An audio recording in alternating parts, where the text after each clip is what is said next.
Do you want to design your own custom miniature? Hero Forge offers fully customizable tabletop miniatures with dozens of fantasy species and thousands of parts to choose from, all within your browser.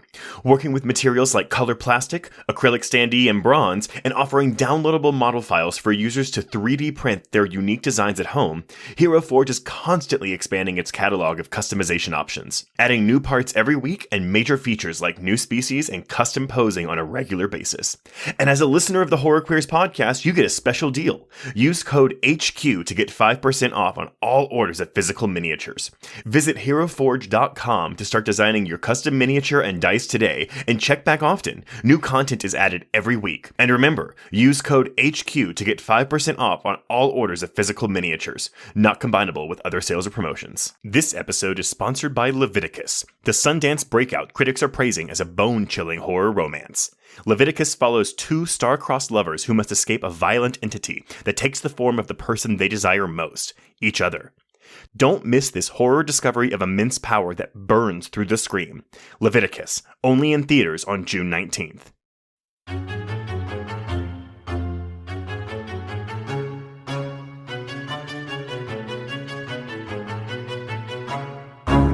I hate to say it, but his parents have been feeling unwell as of late, and I'm staying with them to help take care of Alex. Oh, so that's serious. Oh, no, it's not serious. Nothing terminal. It's just a touch of consumption.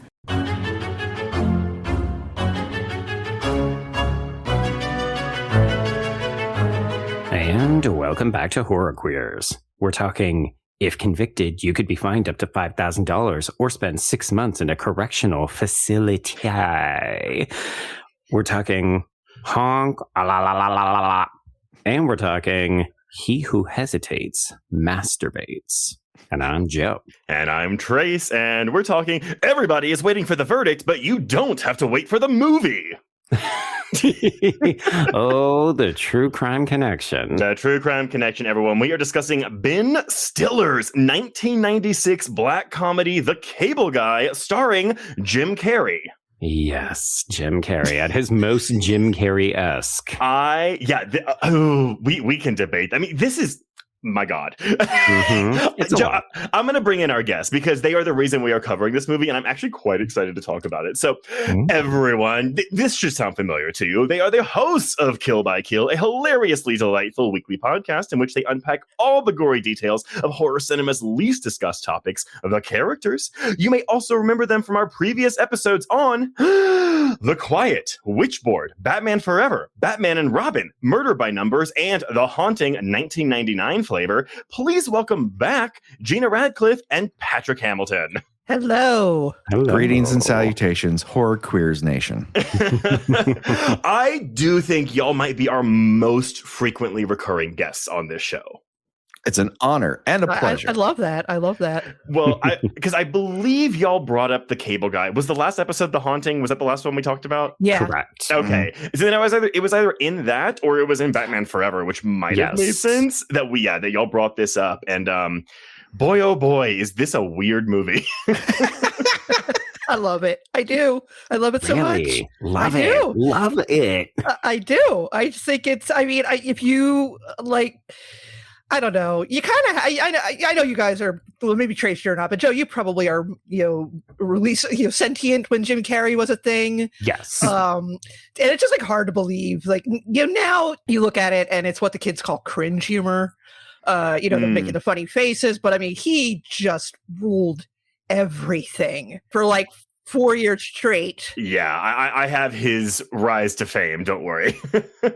And I think it was really interesting that, people said there seems to be something a little creepy about him. Right. And in some, even though, his movies were not wholesome exactly, kids watched his movies. They were inoffensive. Well, right. That was the thing, Gena, though. So when 1994 was his big year. I would have been 5 years old at this point, but I was not allowed to watch Ace Ventura: Pet Detective. Like, it was a specific thing where my mom was like, no, you are not allowed to watch that. I couldn't watch Dumb and Dumber. But they did let me watch The Mask after I begged them to. Ooh. But the justification was it was basically a live action cartoon. I mean, that's not wrong. Yeah. No, I say, I guess I should say this with somewhat shame, but as a full-grown adult at the time, I saw all those movies in the theater.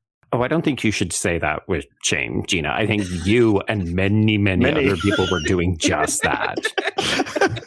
I mean, I'm not going to say they were all winners. I mean, Dumb and Dumber is a I love Dumb and Dumber. Really? I don't like Dumb and Dumb. Honestly, out of this entire set of films we're going to talk about in the 90s, like, that's my least favorite one. I think that Dumb and Dumber has some good moments, but they, all together, it just doesn't work for me. Fair. Okay. Whereas the sequel to the sequel to Pet Detective, that's just gold from minute 1 to the last credit. Yeah, that's hot garbaggio. That is the worst. It's unquantifiably the worst of his 90s output. I think I've only seen it once, and the only thing I remember from it is the rhinoceros scene. Yeah, it's the only thing. I mean, that's all anything, and then they keep throwing spears at his legs, and he just keeps screaming. Which I imagine when you're like 9 or 10, that's probably very pretty funny. I feel like we should point out though, happy 30th anniversary, the Cable Guy. Yes. Oh. I wrote about it on its 25th anniversary. I mean, a lot of people, honestly, when I was doing research for this, I saw basically when the Blu-ray came out, which was around 2011, and then for the 20th anniversary in 2016, like, the cult rose online. I saw so many people talking about this movie, and it wasn't one that, I mean, I probably saw this maybe as an adult for sure when I was in college, but this wasn't one that I grew up watching. Okay. So, Gena, you clearly saw it. Patrick, did you see it? Oh, I saw it in anything that came out in 96. I saw. I was working at Universal Studios as a tour guide, and a thing that you could do to avoid traffic, LA traffic, was you go up to City Walk and just watch a movie. Right. Now, this was another one of those movies that had a location filmed on the Universal lot. A single one. And so therefore it was screened for guides because you would talk about it on the tour. Right. So it was a well-attended screening that I walked away from at first delighted and then increasingly confused as I tried to process what I had watched. And I don't think I had gone back to it until I watched it for this podcast. Whoa. And you say did you like it more on this viewing or less? I did like it more. Yeah. I'm the opposite of you in that I liked the first hour a lot more than I do the ending, which I will agree has a level of prescience about the culture that I can appreciate. But I do find it, you either have to pick a lane, and it can't quite make that transition in the same way. And I would put this as a comparison point as to So I Married an Axe Murderer, which is able to ride the line of, is this a horror thriller or is this a comedy in a more even manner that I enjoy. I don't really think comedically they're all that different, but for whatever reason, once it reaches that histrionic, I'm going to have this sort of erotic thriller ending to it. Yeah. Well, I do think the climax of this movie, like with the damsel in distress shit, I do think that is actually the weakest part of the movie. Yeah. That feels like they didn't know how to end it. Well, because they wanted to kill him, but then they didn't. Yeah. Well, what if there's a sequel? We have to. We have to keep this it alive. underperformed significantly. And expect that's because a lot of people, went and expected to see, talking out of his butt Jim Carrey, and then they got, oh, this guy is psychotic. Jim Carrey. Okay. You know what? Let me trace his intro into telling us about how this came to be. Let me dive into this because I didn't grow up with this movie. I've seen this movie maybe once before, much like you, Patrick. So let me set the stage for this a little bit, because in the Cable Guy's case, like, context is actually pretty important. So, of course, yes, by this point in his career, Jim Carrey was a major star. We discussed in our episode on Batman Forever. Please go listen. But just a reminder, he had 3 consecutive hits in one calendar year, 1994, despite having no major starring roles in his resume before that. And those were Ace Ventura: Pet Detective, The Mask, and Dumb and Dumber, which rocketed Carrey from his regular gig on In Living Color to the top of Hollywood's A-list. And in case anyone thought that 94 was just a fluke, 95 then solidified him as a box office draw, with Batman Forever and the aforementioned Ace Ventura: When Nature Calls being huge hits. Right. Yeah. Now for the connections. First, producer Judd Apatow had met Jim Carrey during both of their stand-up days. Apatow had apparently opened for Carrey at one point in either the late 80s or early 90s, and they continued to work together when Carrey would guest star on HBO's The Larry Sanders Show, which Apatow was a writer on and got 6 Emmy nominations for. Oh, wait, Trace, where are you pulling all this from? Honestly, Joe, 100 different sources. Okay. I did watch the Blu-ray commentary, which features Jim Carrey, Ben Stiller, and Apatow. And then, honestly, it was like, I've got some IndieWire, I've got some Yahoo, I've got some Entertainment Weekly. Like, it's a bunch of stuff. So, oh, wow. Sites that still exist, too. That's kind of exciting. Well, in some form or another. We can lament the degradation of Entertainment Weekly until the cows come home. That still hurts. It still hurts. It's just what that site or publication, quote unquote, has become. Meanwhile, Apatow met Ben Stiller outside of an Elvis Costello concert in 1990, and they became friends, going on to co-create the Ben Stiller Show for MTV that same year, which moved to Fox for a second season in 1992. And though it was canceled in 1993, despite positive reviews, it did get a post-cancellation Emmy win for outstanding writing in a variety or music program. A decision that haunted Fox executives for decades. Because it was really good? Well, they didn't understand it. They didn't think it was funny. Then it wins the Emmy for writing. Yeah. And they don't know what is funny. And this becomes like a theme within the network for years. When I was there in the early aughts, there was this feeling that they would make these comedy pilots and they're like, I just don't know what's funny.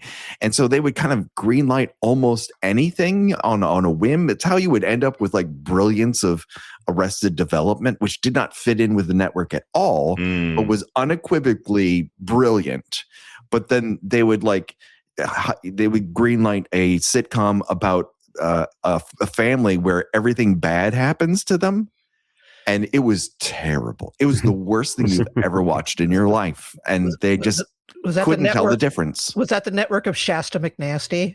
That would be UPN. Oh, okay. Because at this point, I feel like Fox is one of Fox's biggest hits at this point in time would have been like Married with Children, right? Yes. Yeah. So it's a very specific type of show that they feel like, okay, our viewers watch this kind of sitcom. It's how you end up with a Herman's Head. Yeah, I just want to point out that the Ben Stiller Show not just featured the work of Judd Apatow and Ben Stiller, but Janine Garofalo and an actor.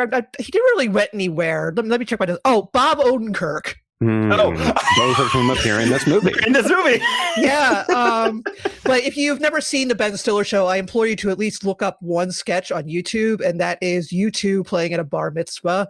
and it remains, it is burned into my memory for all time. Nice. I love the Charles Manson Lassie mashup where Charles Manson is Lassie in a typical Lassie show. And like, he comes up, he's like, we're going to start a riot. The world's going to end. He's like, what's that, Charles? The boy's caught down the well. And It's great. Oh, dear.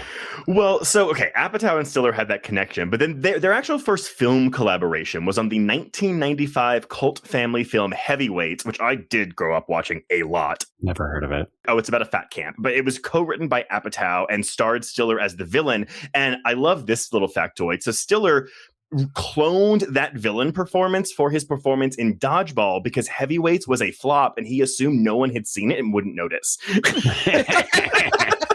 Is that actually true, or are you making that up? It is 1,000% true. It's very true. And I love Heavyweights, but I love Dodgeball, so I don't even care. I mean, Dodge you can put that Cracked magazine, let's connect these two movies, in a way that might very well be the same character. It is. Nice. Yeah. I should point out, too, that Stiller wasn't exactly a household name yet, despite his television show. But 2 years later, after The Cable Guy in 1998, he would land his smash role, his breakout role in There's Something About Mary. So. Right. And he had also directed Reality Bites, which I'm gonna bring up later. I have things to say in comparison to The Cable Guy and what I think makes it such an interesting movie. Okay, good. Well, because Reality Bites is one of the big reasons that Ben Stiller got this directing gig. So, Right. It was a hit. Okay, but I'm just setting the stage here. So the Cable Guy's genesis goes back to a man named Lou Holtz Jr., who was the screenwriter for this film. And it would be his first and last script, but he described it as a comedy about a needy cable guy you can get rid of. And I want to point this out. This man, Lou Holtz Jr., he was a county prosecutor in LA and the son of famous vaudeville comic Lou Holtz. Okay. What a combo. Yeah. So I'm assuming he may still be a prosecutor out there, or he's dead. I don't know.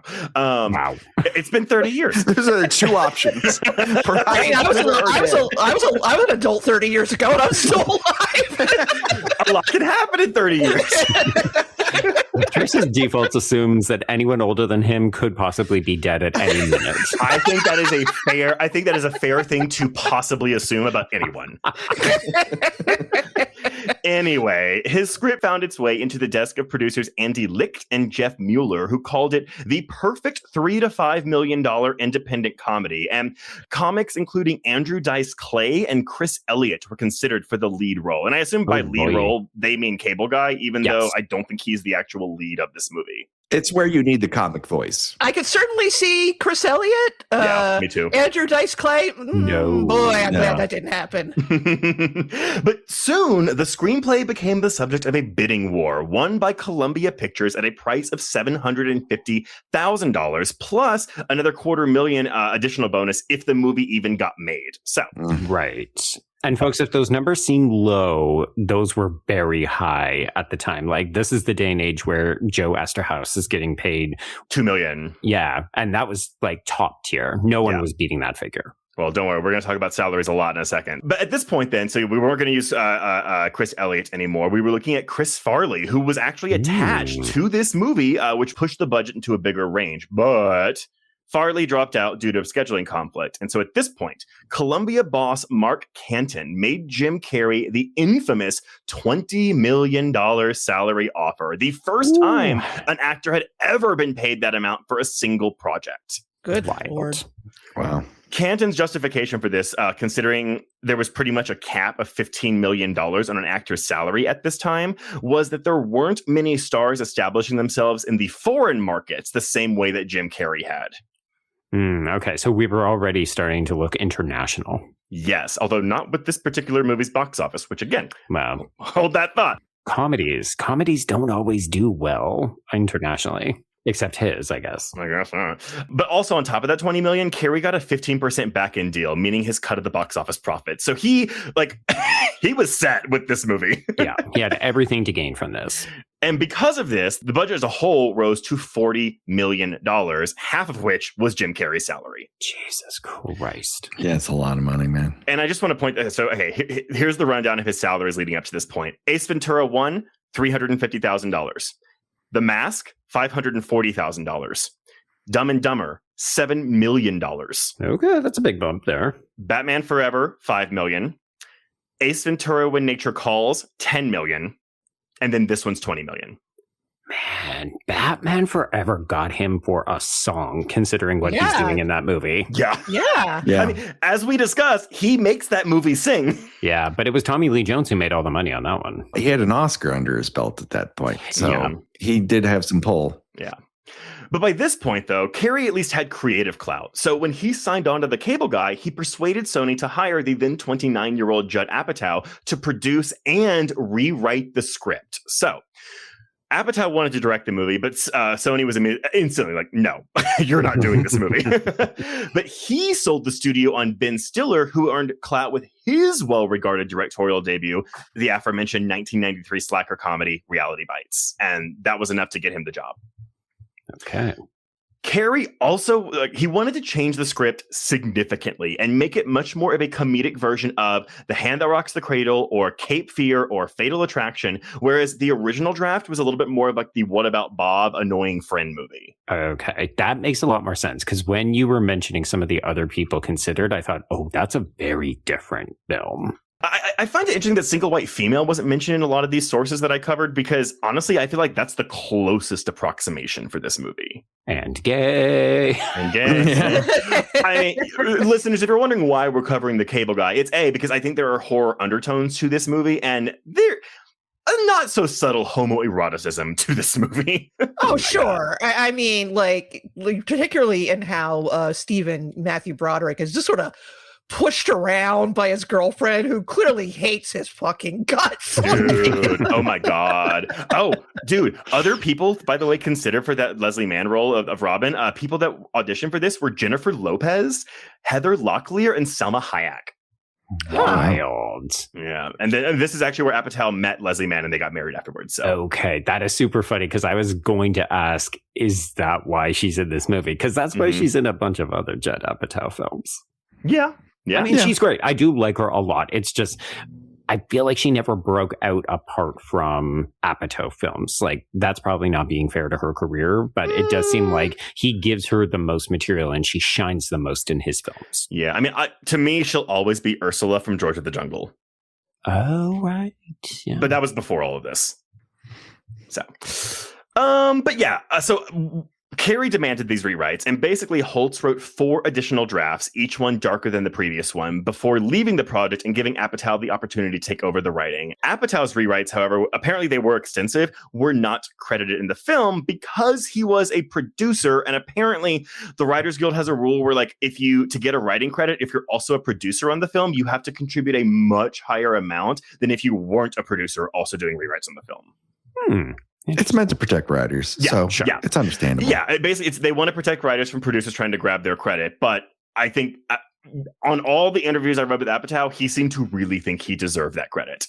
Oh, I forgot to mention, though, while all this is going on, the release date for the film had been locked in for June 14th, 1996, and filming begins in December of 1995. It's a tight turnaround, but there's almost no special effects in this thing. There's nothing that's really holding it back from a tighter turnaround. The weirdest moment for me, as far as like, something would require special effects, is the nightmare sequence, which is one of my favorite moments in the whole movie. Mm-hmm. I just love how weird and creepy, and just like, because it looks like he's got like day glow contacts. Yeah, they're green. They're green. Yeah, and it's a really I love that moment. Yeah, I think that's my thing. Is I wish more of the movie was like that. That I would agree with you. I would agree with you there. Yeah. But because of this like tight crunch time, the studio didn't really have a chance to like push back on any of these changes they were making. So they just let the movie go. And post-production, because of that lack of special effects, lasted for just 13 weeks. Okay. The marketing, however, did not sell a black comedy. They sold a lighter, typical Jim Carrey film. But the problem was, though, that none of this mattered, because whenever this movie was written about, it was always about Jim Carrey's salary. Because executives in Hollywood were flipping their shit. They were like, oh my God, now we're going to have all these actors asking for $20 million. And so basically any chance an industry person or even a critic, because every single review for this movie also mentioned that $20 million salary, it was using that against it. It was like, oh, you're paying him $20 million for this bullshit? I think Roger Ebert's review was even like, black comedy is not what you pay someone $20 million to do. It isn't. I know. I was like, what? That's a very. I mean, I think if you can get a black comedy to work, and not turn it into just everybody's an asshole, which this movie does kind of verge into that a little bit. It gets close. I think the only character that really comes off well at all times is maybe Jack Black's character. Oh, absolutely. I disagree. No, I like Jack Black's character. I like it too. I think he genuinely, feels believable as someone who is, you're throwing me over for this guy? Right. And of course, if it was an erotic thriller, he would be the one who would die. Right. And again, I you brought up the homoeroticism. He almost acts like a jilted girlfriend. Mm-hmm. Oh, more so than Leslie Mann does. Oh yeah, she does not for sure. She does not give a shit. Now, when The Cable Guy was released on June 14th, 1996, against no other new releases, because I'm pretty sure every studio was like, we're not going to fight Jim Carrey on this one. right. It opened in the #1 spot, appropriately to just under $20 million. Oh no, they didn't even make his salary back. I know. But it did end up at a just profitable $60 million domestic gross. But while that was good, it was barely half of what Carrey's previous hits had made. And it would go on to make an additional $42 million overseas. So you got a worldwide total of $102 million. So this movie did fine, but the word everywhere was this was a flop because of the salary. Yeah, it had a pretty significant second week drop off because it really suffered from poor word of mouth. Yeah, where and again you had mentioned the mismarket. Not getting mismarketing, but maybe kind of toning down certain aspects of it. And we've seen so many dark comedies suffer for that. Oh, yeah. The one I always fall back on is Colossal. Which was so badly marketed, and that movie should have done so much better than it did. But it's just like, here's a party gal confront, she has to confront a kaiju, and it's like, no, it's actually about toxic masculinity. Yeah. Which like the trailer, nothing about that even touches upon that. I will at least say, like, to play the devil's advocate with that marketing, that theme kind of develops more towards the back half of the film.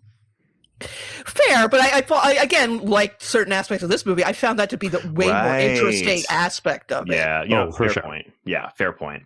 Now I will say, so Carrey on this commentary, he said, I'm still living off this is probably 2011. He says, I'm still living off of that 20 million. It's too bad that my money got in the way of all the fun. But he said, this is definitely an out there character. But again, it's like when I did Dumb and Dumber and I got my first big, like, multi-million-dollar paycheck and I didn't know what to do with myself. My reaction was to take a Bic lighter and pop the bonding off my tooth and put a bowl on my head and cut my hair like a bowl, because the first terror that went through my mind was, oh my God, you're getting paid a lot of money. You're going to get safe. You're going to try to be like what you expect to be. And you're going to be popular. And my reaction is always to do something outrageous. And that's worked for me up until I started chasing penguins around, which I actually love that because he's making a dig at Mr. Popper's penguins. Yeah. Shots fired, penguins. Which a legitimately bad movie. Yeah. And he continues to say, this movie, The Cable Guy, rocks. I don't care what the masses say. This movie is dear to me. I agree, Jim Carrey. Yeah. And I think his performance is worth $20 million. He's committed as hell in it. Oh, I mean, he is. He's going for it. He's operating in 11 with no levels. I mean, sometimes the way other characters react to him, I'm not sure if they're acting or not. Oh my God, get this guy out of my orbit. Like Matthew Broderick looks like genuinely perplexed in some scenes. We're gonna have to talk about Matthew Broderick really in this need to movie. talk about Yeah, Broderick we do. I'm not saying it's a perfect movie, but it is a movie I like very much. Well, and I will say that Apatow said in this commentary, Ben Stiller said in the commentary that at one point Matthew Broderick, who was apparently a peach throughout the entire production, but he came up to him and goes, "I'm running out of ways to look shocked." Put that on the fucking poster.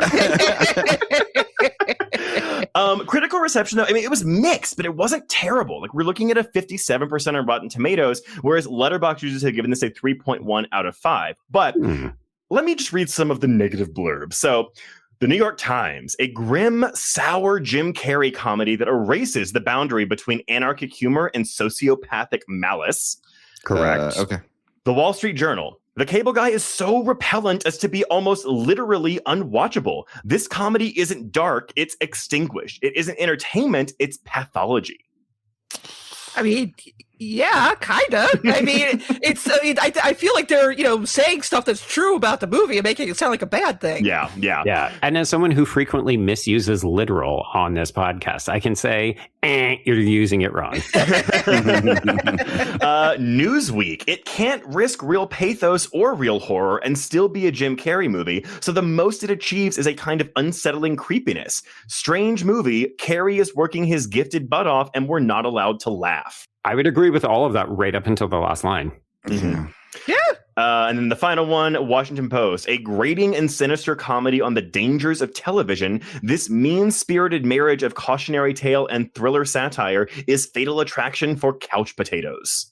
I mean, again, I don't disagree with that, but I don't think of it as a negative. It's just the tone, right? You're presenting that like it's a bad thing, but that is what the movie is. It's just a question of whether you like that. It is a sinister comedy. The question becomes, and I open this to the group because black comedy is a thing that almost anyone you talk to will tell you what their favorite one is. And then you go back and go, what was the last successful intentional black comedy?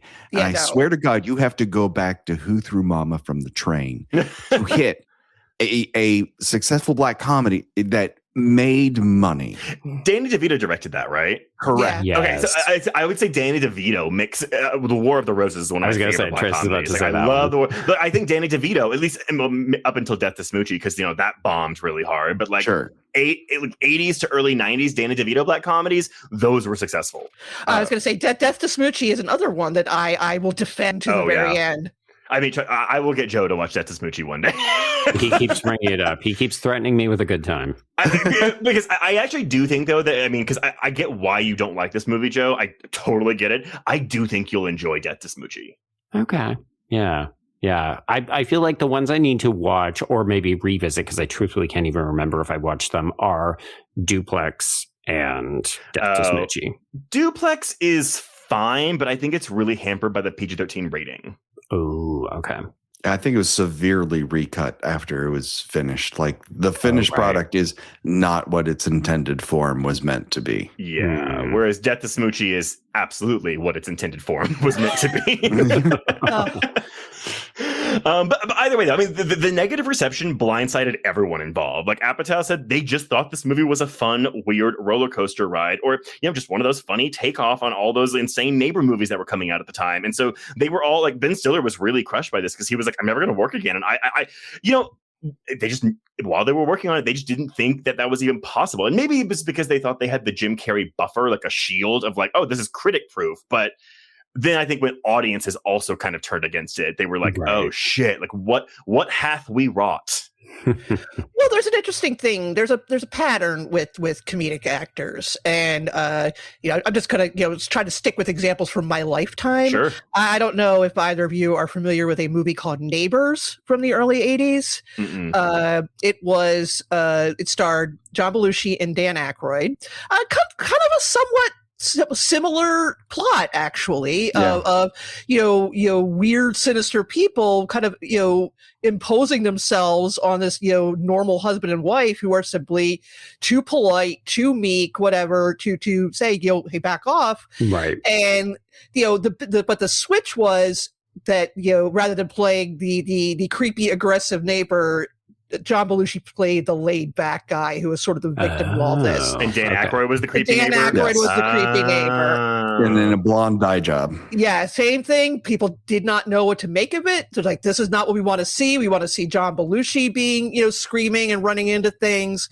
And then you have, now Chris Farley, unfortunately, did not get a chance to do something serious, but he had aspirations. I believe he wanted to play Fatty Arbuckle. Right. In a movie, because he did not want to be pigeonholed into what he described as fatty fall down go boom roles. Right. And the problem with comic actors is people don't want to see them not doing comedy. and I think that while Jim Carrey is very funny in this, I think he's also really scary. Like he just seems like, I don't know what the fuck this guy's going to do next. And I think people are like, well, this isn't what I want to see. Yeah. But nevertheless, though, it's developed a cult. I mean, again, like just searching, like people really love this movie. I mean, sorry, the people that love this movie really love this movie. Yeah, There we go. Yeah, I'm one of them. yeah. But that's all I got, Joe. So why don't we talk about what happens in The Cable Guy? Do you want to design your own custom miniature? Hero Forge offers fully customizable tabletop miniatures with dozens of fantasy species and thousands of parts to choose from, all within your browser. Working with materials like color plastic, acrylic standee, and bronze, and offering downloadable model files for users to 3D print their unique designs at home, Hero Forge is constantly expanding its catalog of customization options, adding new parts every week and major features like new species and custom posing on a regular basis. And as a listener of the Horror Queers podcast, you get a special deal. Use code HQ to get 5% off on all orders of physical miniatures. Visit heroforge.com to start designing your custom miniature and dice today, and check back often. New content is added every week. And remember, use code HQ to get 5% off on all orders of physical miniatures, not combinable with other sales or promotions. Okay, so we should note that this movie begins with one of our favorite things, which is that we have a Columbia logo, and it fitses because we're making it just a little unique to this film. I love it! Like, oh shit, some weird things are about to happen. I love it when studio logos are tweaked to theme with the movie. I fucking love it. I think my favorite one is Alien 3. Yes. It's the best one of all time. Okay. So we fade in on someone channel flipping through very fuzzy soaps and talk shows and everything. And folks, I'm so curious if we have younger listeners who are going to watch this and just miss out on all of these references. Trace and I had an exchange earlier today where we said this may be the most 1996 kind of obsolete media movie we have ever fucking covered. Well, you bring me to what I want to say about, and I'll promise I'll keep it as short as I can. You mentioned that Ben Stiller directed Reality Bites, which was a huge hit. It's to show you the sorry state of Generation X's role in pop culture overall. That is still, over 30 years ago, the main movie associated with Generation X, and it's fucking terrible. It's terrible. You ask most people who actually are of that age, what do you think of Reality Bites? They just kind of like, please. Because it gives such a stereotypical, I'm not going to sell out. I'm going to, be true to my art, and just like, everybody's just talking in like, cartoon references. And I think that this is actually kind of a pushback against that, because I think that this is not just a 90s movie. This is a Generation X movie. This is a movie that reflects people who, because the divorce rate was going up, economy was going down, mothers had to go to work. So a lot of us, myself included, were raised by television. Latchkey kids. Yeah, exactly. So yeah, this is, the obsession with, live criminal trials that was started with Generation X. The Menendez brothers were Generation X, right. and I think it is a very deliberate poster children. I think it's very deliberately, Ben Stiller taking a swipe at his own earlier movie, which is not unlike what Jim Carrey was doing with his persona for this performance. Right. Exactly. Yeah, I mean, I hope that we haven't turned people off from watching it because obviously, it's not a traditional horror film. It's coded as a bunch of other things, but this is a fascinating comparison text to Scream because it feels like Scream just leans into horror more, but the ideas, the motivations are almost the exact same for Billy and Stu.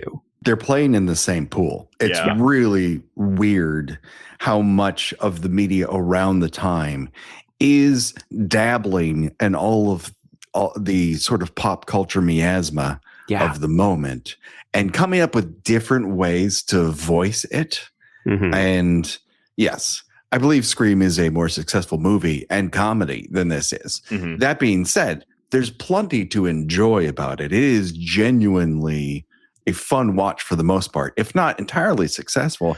It's really interesting. I do wonder though, I mean, like as Gen Xers, like if y'all, because I caught a lot of the references in this movie, because I grew up watching, I mean, I was also raised on TV, but TV in the 90s, but I watched a lot of TV land. So like anything that was like The Brady Bunch or I Dream of Jeannie or Bewitched, I got those references. But when we're, replicating the opening credit sequence of the Mod Squad, that completely went over my head, Right. Yeah. Like this is such a media literate text. And I don't even think it's trying to hide it. If anything, it's suggesting if you get this, then you yourself could fall prey to a cable guy or become a cable guy yourself. Well, yeah, it's a thing. It's like, who are you relating to the most here? Are you relating to the person who can't read social cues, or are you relating to the person who is too worried about being perceived as rude? Yeah, right. Yeah, and honestly, for me, it's little column A, little column B. Yeah, totally. And that's what makes it an uncomfortable watch, because I think quite a few people have looked at both these characters and thought, is that how I come off to people? Well, because right. I mean, honestly, with Broderick's character, I mean, look, like, I think telling someone who like you have maybe kind of started, not even a friendship with, but like entered into the friendship realm with, but to tell them, I'm not interested in being your friend, like I don't want to continue this, it's almost like dating, really. But to me, honestly, it's more awkward, because I feel like with dating, there's like, let's have the check-in, like, do we want to keep doing this, do we not want to keep doing this? But friendship doesn't really have those same boundaries. Yeah, because hypothetically, you're not trying to fuck your friend, so it's almost easier to break off a romance, because you're like, we don't want to put our parts into each other anymore. It's just not happening. Whereas with a friendship, you have to be like, we're just not a good fit. Mm-hmm. I don't want you in my life. And that's uncomfortable to say sometimes. I honestly, even racking my brain, I'm not sure if I've ever told someone something like that. No, you just kind of hope they'll stop coming around. Yeah, you ghost them. You ghost them. It's like, I'll just let them figure out we're not a good fit for each other. Yeah, exactly. And then you come home and they've left you 10 messages on your answering machine. Oh, I think it was more than 10.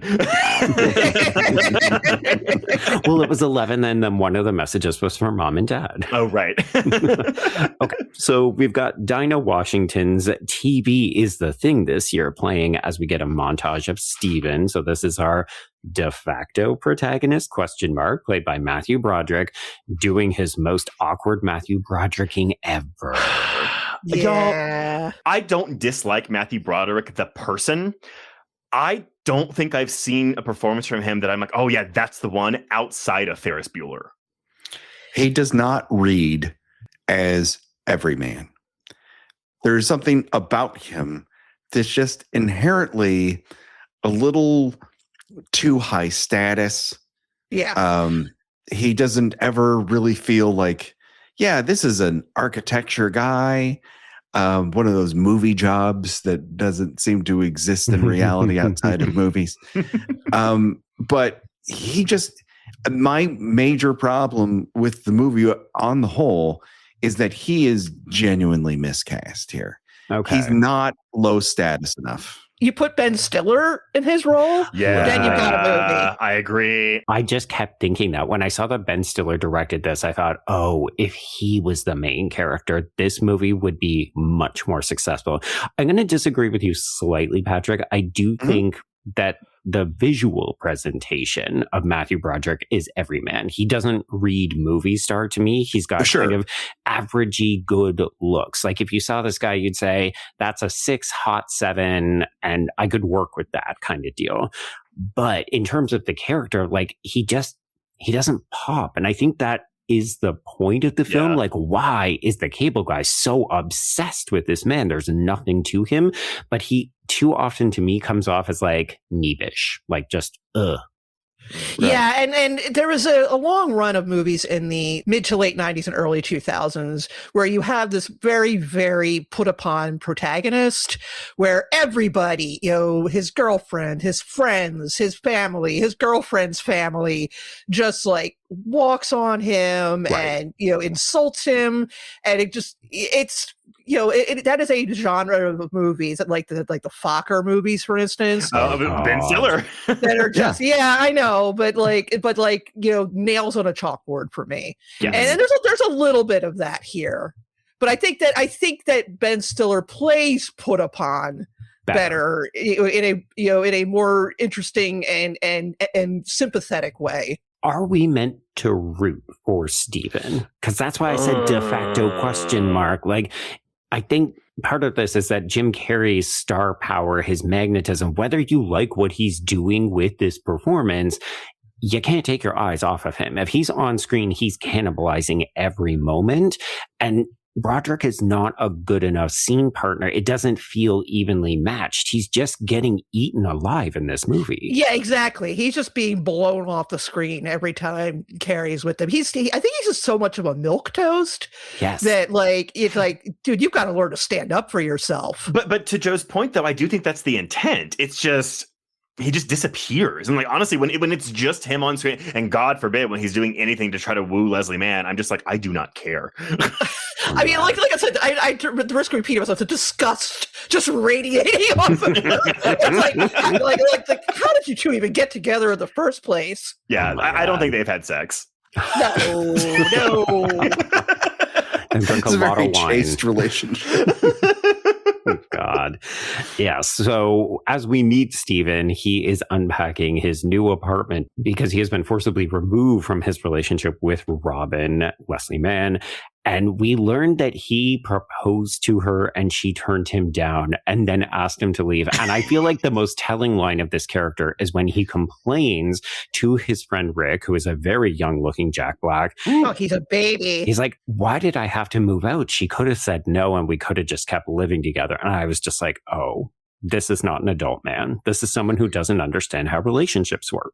But also, yes, Jack Black, the sexiest I have ever found him in this movie. Treat, a snack. Yeah, he Like, is. very attractive. He's a morsel in it, yeah. Yes, and it's important for us to know that Rick works in television, so he has access to a research department. This will come in handy later. Yeah. All right, so Rick does advise Steven to pay this cable guy if he finally shows up, pay him a little extra, and he'll give you the dirty movie channels, and that can be your best friend as you recover from this, breakup with Robin. So Steven is initially too good for that. He ends up getting in the shower. Of course, this is when the cable guy comes because, oh my God, the most relatable, though. The most relatable, and not even just anyone, because I live in an apartment, so we have maintenance come in, we have pest control come in, and I'm just like, God forbid. I'm always in the shower. Oh my God. Okay, so this is like a first world white privilege problems. I ordered beer from one of my favorite breweries in the city, and they literally gave me a 5-day window in which they would deliver. 5 days. And they didn't tell me if there was a specific time. And I was like, if I was not working from home like an entitled podcaster, I would have missed this motherfucker. 100%. He showed up on the last day at 5:30 p.m. No!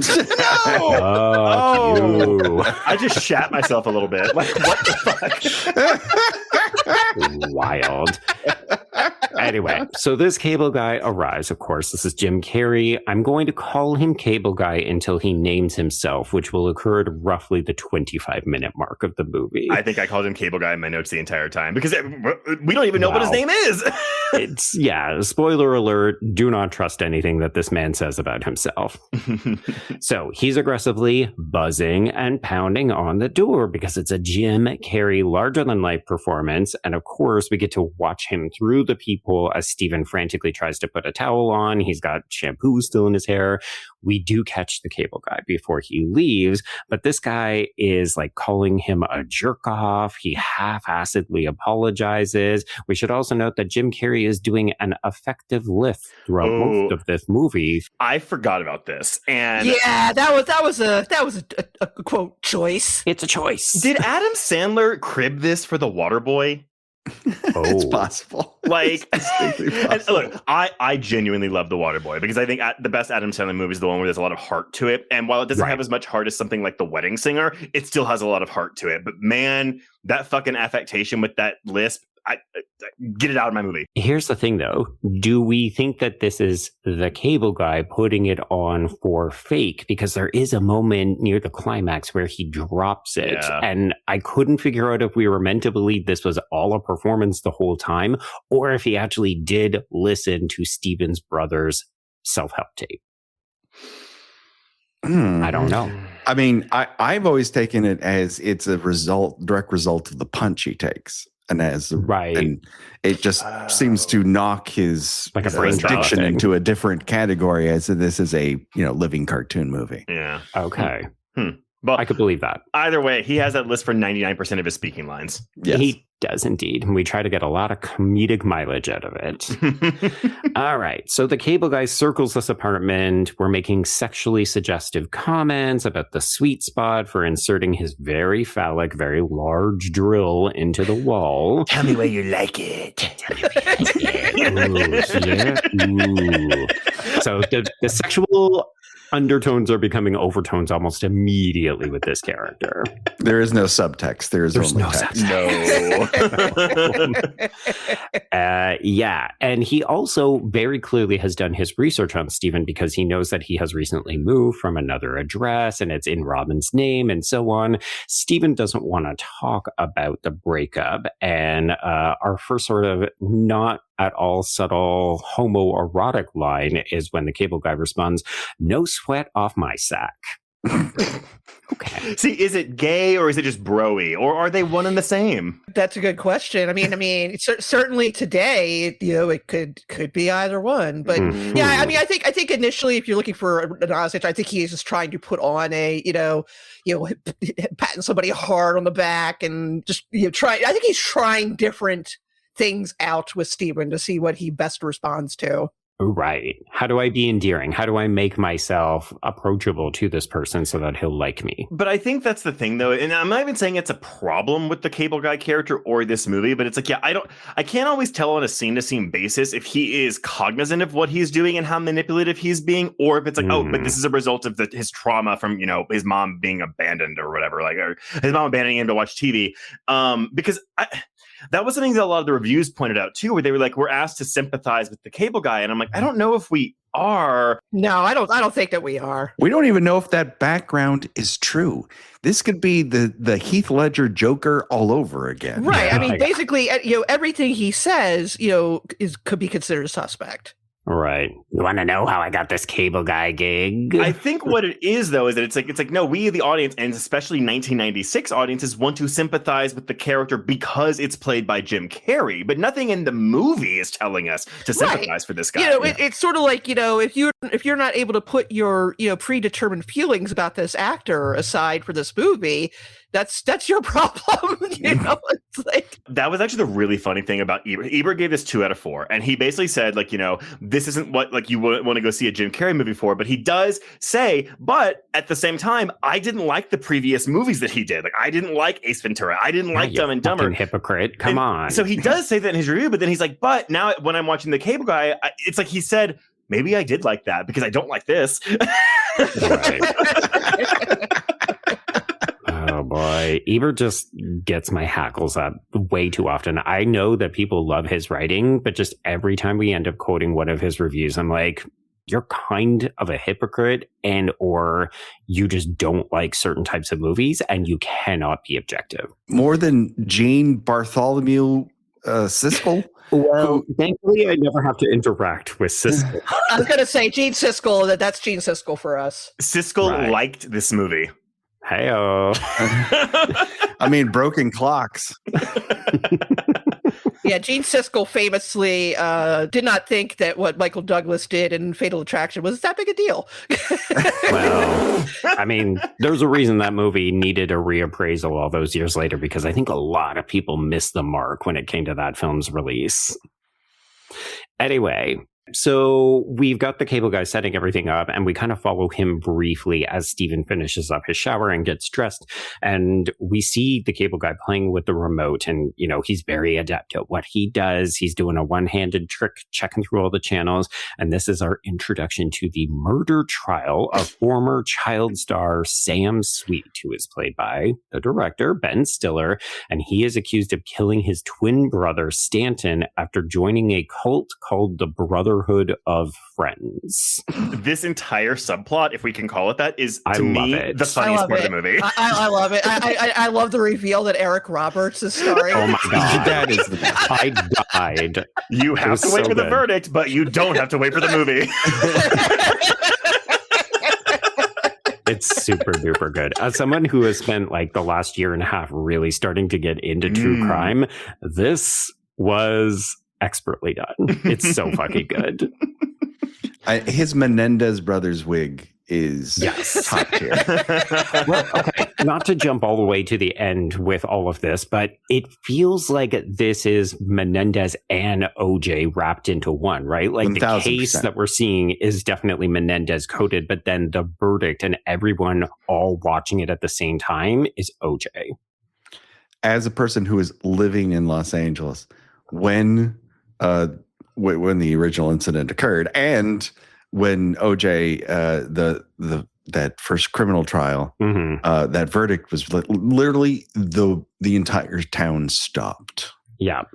I don't know how it played anywhere else, but I can tell you here, people were riveted, and the amount of 180, 360 I have done, in my opinion, of what happened over the course of that trial, whatnot.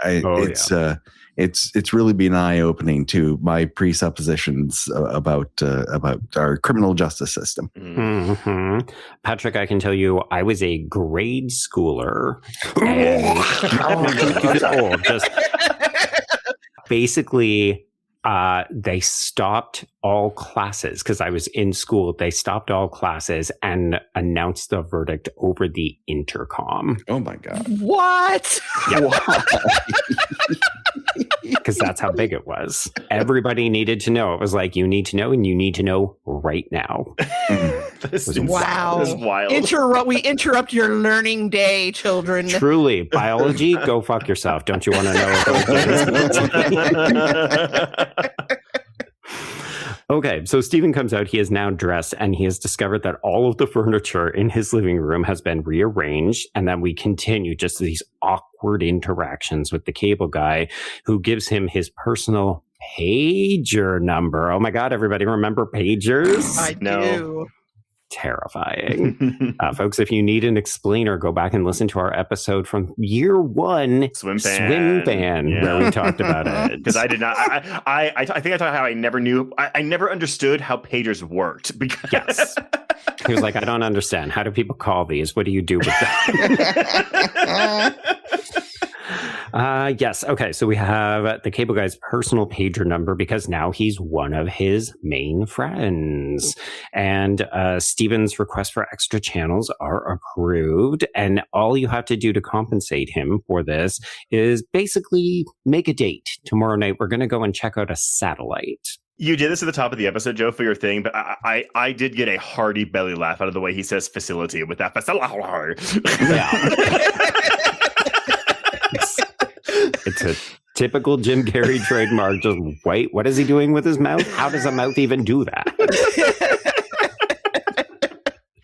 All right, so we go to Stephen's work, and Patrick, thank you for confirming that he is an architect, because I was like, is he making a pitch to take over a building? What is this? Yeah, it's just kind of irrelevant side plot, and just another way for the people to the side character just piss on him for no reason. I kind of like it because because we'll talk about Sleeps in Seattle in a minute, but there's a rom-com tinge to this movie. 100%. So Broderick has like that weird, like random, just rom-com job that all these women have in those movies. Yeah, and a coworker who makes his life a little bit difficult just to provide a little bit of extra shading about who he is. It must be noted that a lot of these architecture sequences feel like they are just scenes from the Brady Bunch movie redone. Oh my God! Yes, stars the director's wife. Yeah. So and same. No, this is. Oh, it's the year after Brady Bunch. Actually, yes. Yeah. So yes, this is our introduction to Stephen's boss, Hal, who is Harry O'Reilly, and I love that we never make this man an overt villain, but even his introductory scene here is he's basically checking on Stephen to see if he can handle this new project. And I think a sympathetic audience could read this as, oh, everybody knows that Stephen's gone through a breakup. He's having a hard time. He just had to move. Maybe he's a little unfocused. But if you're reading this from rom-com territory, this guy is coded, oh, asshole coworker alert. Yeah, 100%. All right. So, yes, Stephen feels sorry for himself because he's still sad. He's living by himself. He's on the couch. He's nearly ordering the infomercial cassette, The Personal Power Success System, again. people of a certain age will not understand just how prolific this kind of shit was on your TV at a certain hour of the day. Oh yeah, I mean, like Instagram is great for people, recreating these commercials and like the self-help and all, and like the chat lines and stuff like that. This is I felt this movie in so many ways. Mm-hmm. Yeah. I did enjoy. There's one accused rapist in that commercial and one non. The non is Fran Tarkington, former Minnesota Viking quarterback turned Monday Night Football color commentator. Turned host of That's Incredible, and then this, and that is the sum total of what he contributes to society. Wow. Okay. This is why we bring you back, Patrick, is because you always have that kind of stuff.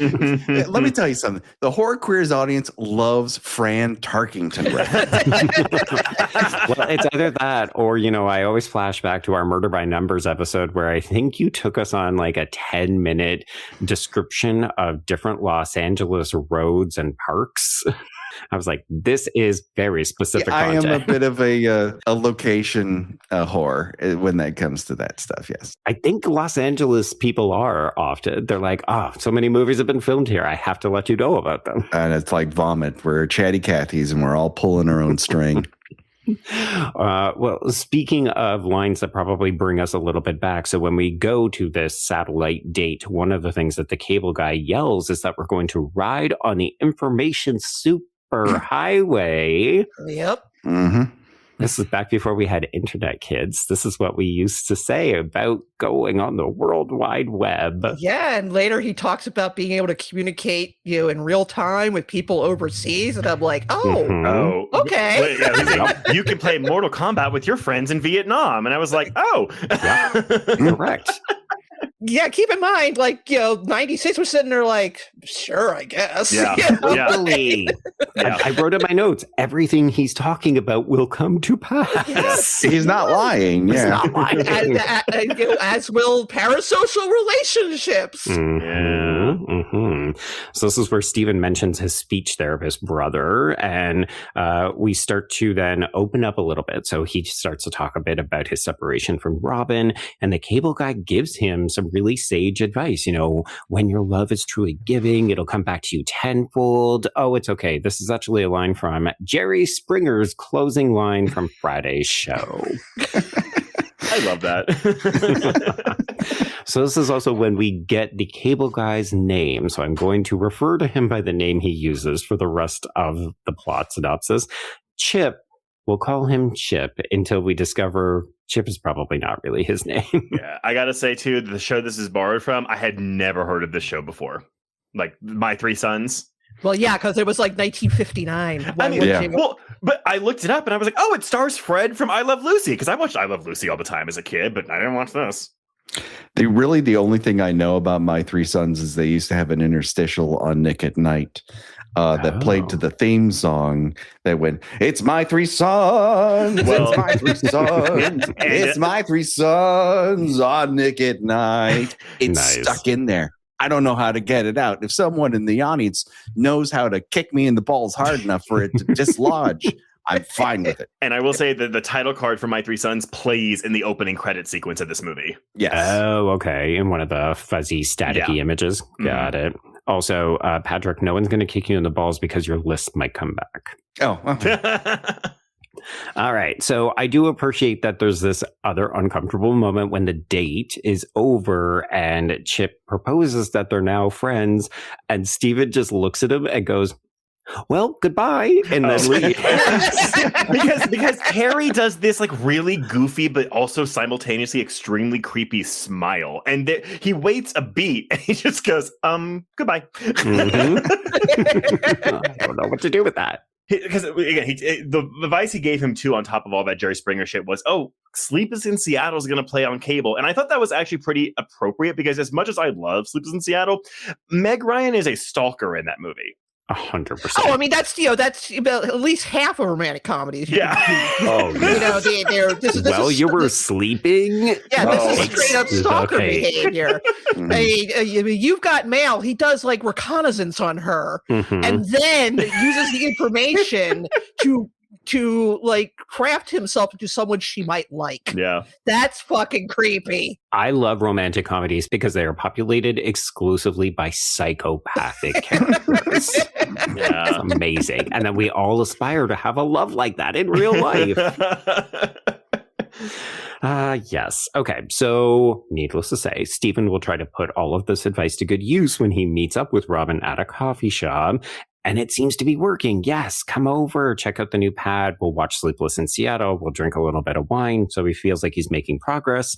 This is when Trace, back-to-back weeks, we get a clip from MTV News. We covered Queen of the Dam last week. So. Good yes. heavens. Wow. My condolences. Yes, let's just say that the music in this movie was a little bit more agreeable to us, but obviously that movie also has its big fans. So, yes, Tabitha Soren, real name, real MTV VJ, introduces the 911 tape from Sam Sweet's trial. Trace, taking it over to you because I don't want to be involved in this racism. This is, to me, the funniest joke in the entire fucking and maybe it was racist back then. It's but anyway. It is designed to be racist. It's an intentional racism. That's why it's so funny. So you have Ben Stiller on the phone. I think it was an Asian gang or something. He looked Asian and he was speaking another language. I think it was Asian.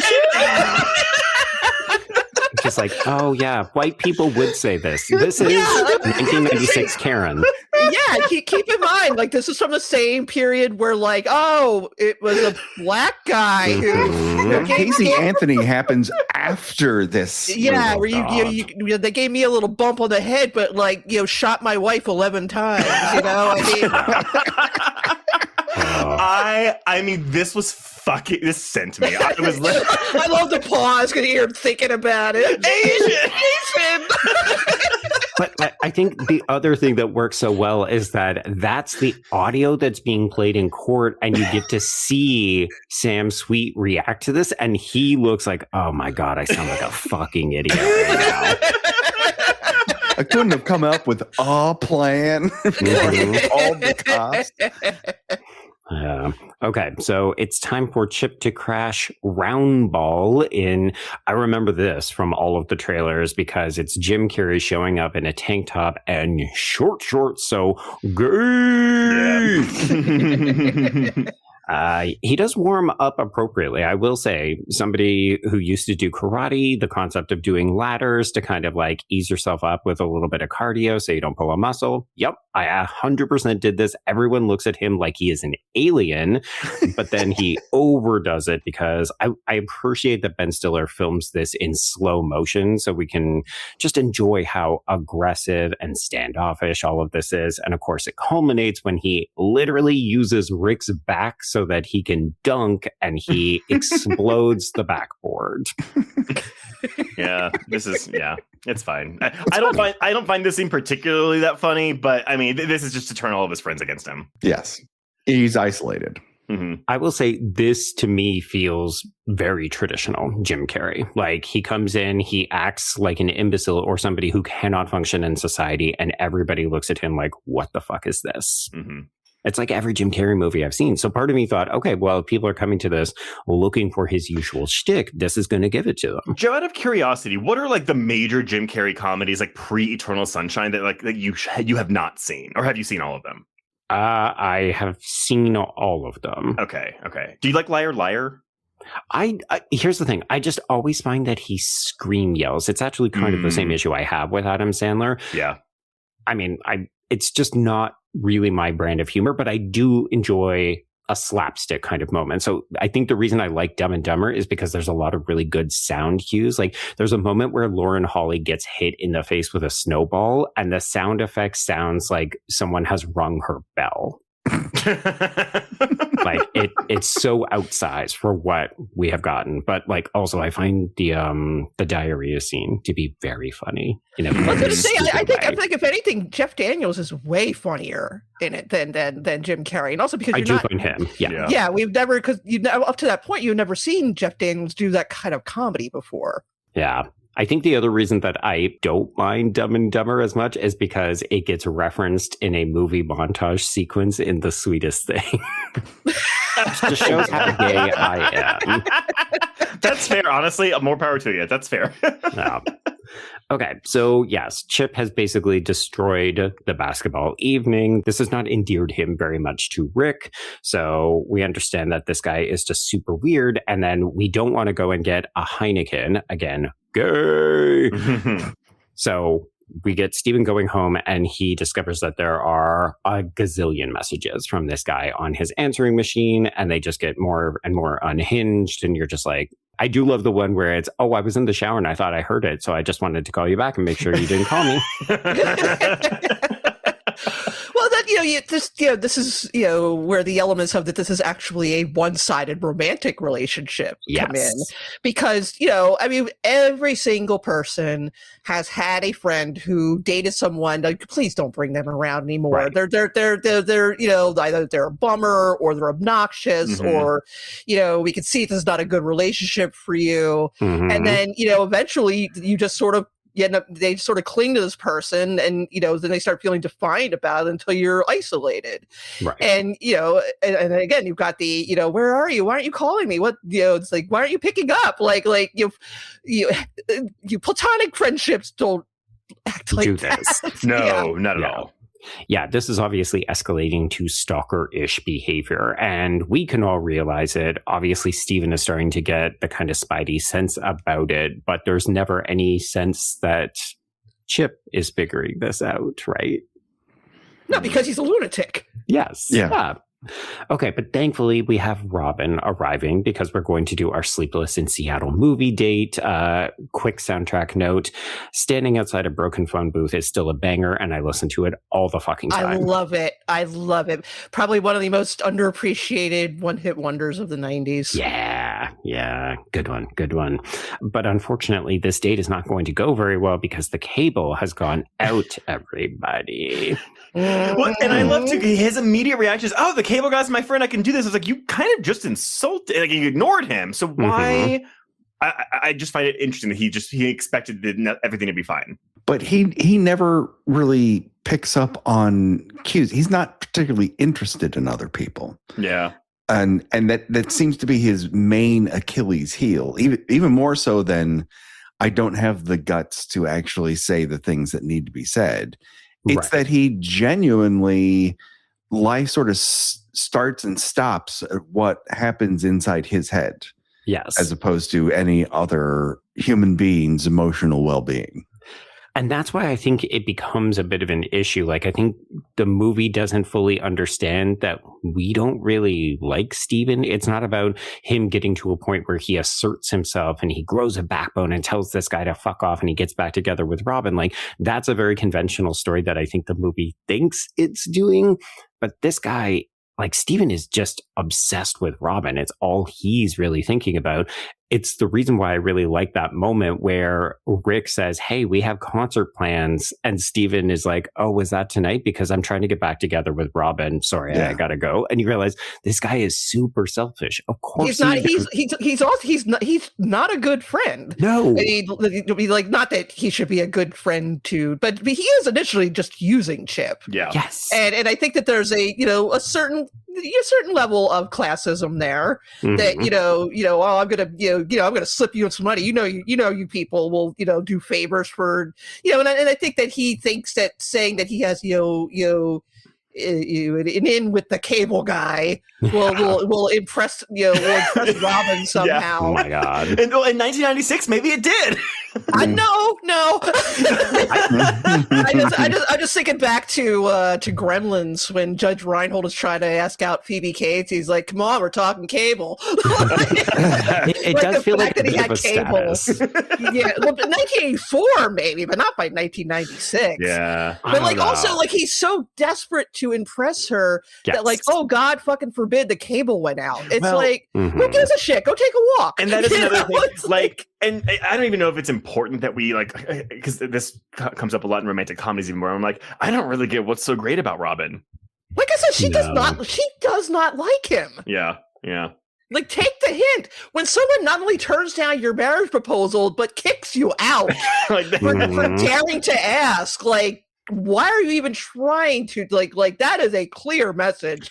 Do not try to work things out with me. Yeah. Yeah. Welcome back to the 90s, where if a woman says no, it just means woo her harder. I mean, maybe I think in hindsight, that actually all works in the movie's benefit. It's that Steven doesn't even realize it, but he's kind of being a creepy weirdo stalker to Robin. He doesn't know how to read social cues either. Mm-hmm. Yeah. It's just that he's not as weirdly ostentatious as the cable guy is. And he does not, like, have the air of violence around him. Yes, yeah. But just in case we wanted to feel a little bit of sympathy for the cable guy, this is where we get this interesting transition where we push in on his eye because he is also watching Sleepless in Seattle in the van below. And then we get the flashback, the one and only flashback that explains maybe his motivation and why he is the way he is, because his mother, who was played by Kathy fucking Griffin. Dude, we don't even see her face. No, I was like, oh, she's credited as that, but I couldn't have told you that was her. Yeah. But yeah, she leaves him basically with the TV as a babysitter, as many of us were, and she's going to hoor it around at happy hour. Well, but Good for her. he's watching Play Misty for me. Like, I mean...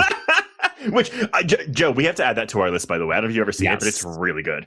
I have not seen it, but I know that it should be on our list. Yes. Jessica Walter is the villain. Woo-hoo. Yeah. Oh, she's so good She's at it. so She's good great. at it. She's got her lounging pajamas. Ooh. She's got a Sarah Sherman Smollett. Oh, no. I mean, it was at the time, but...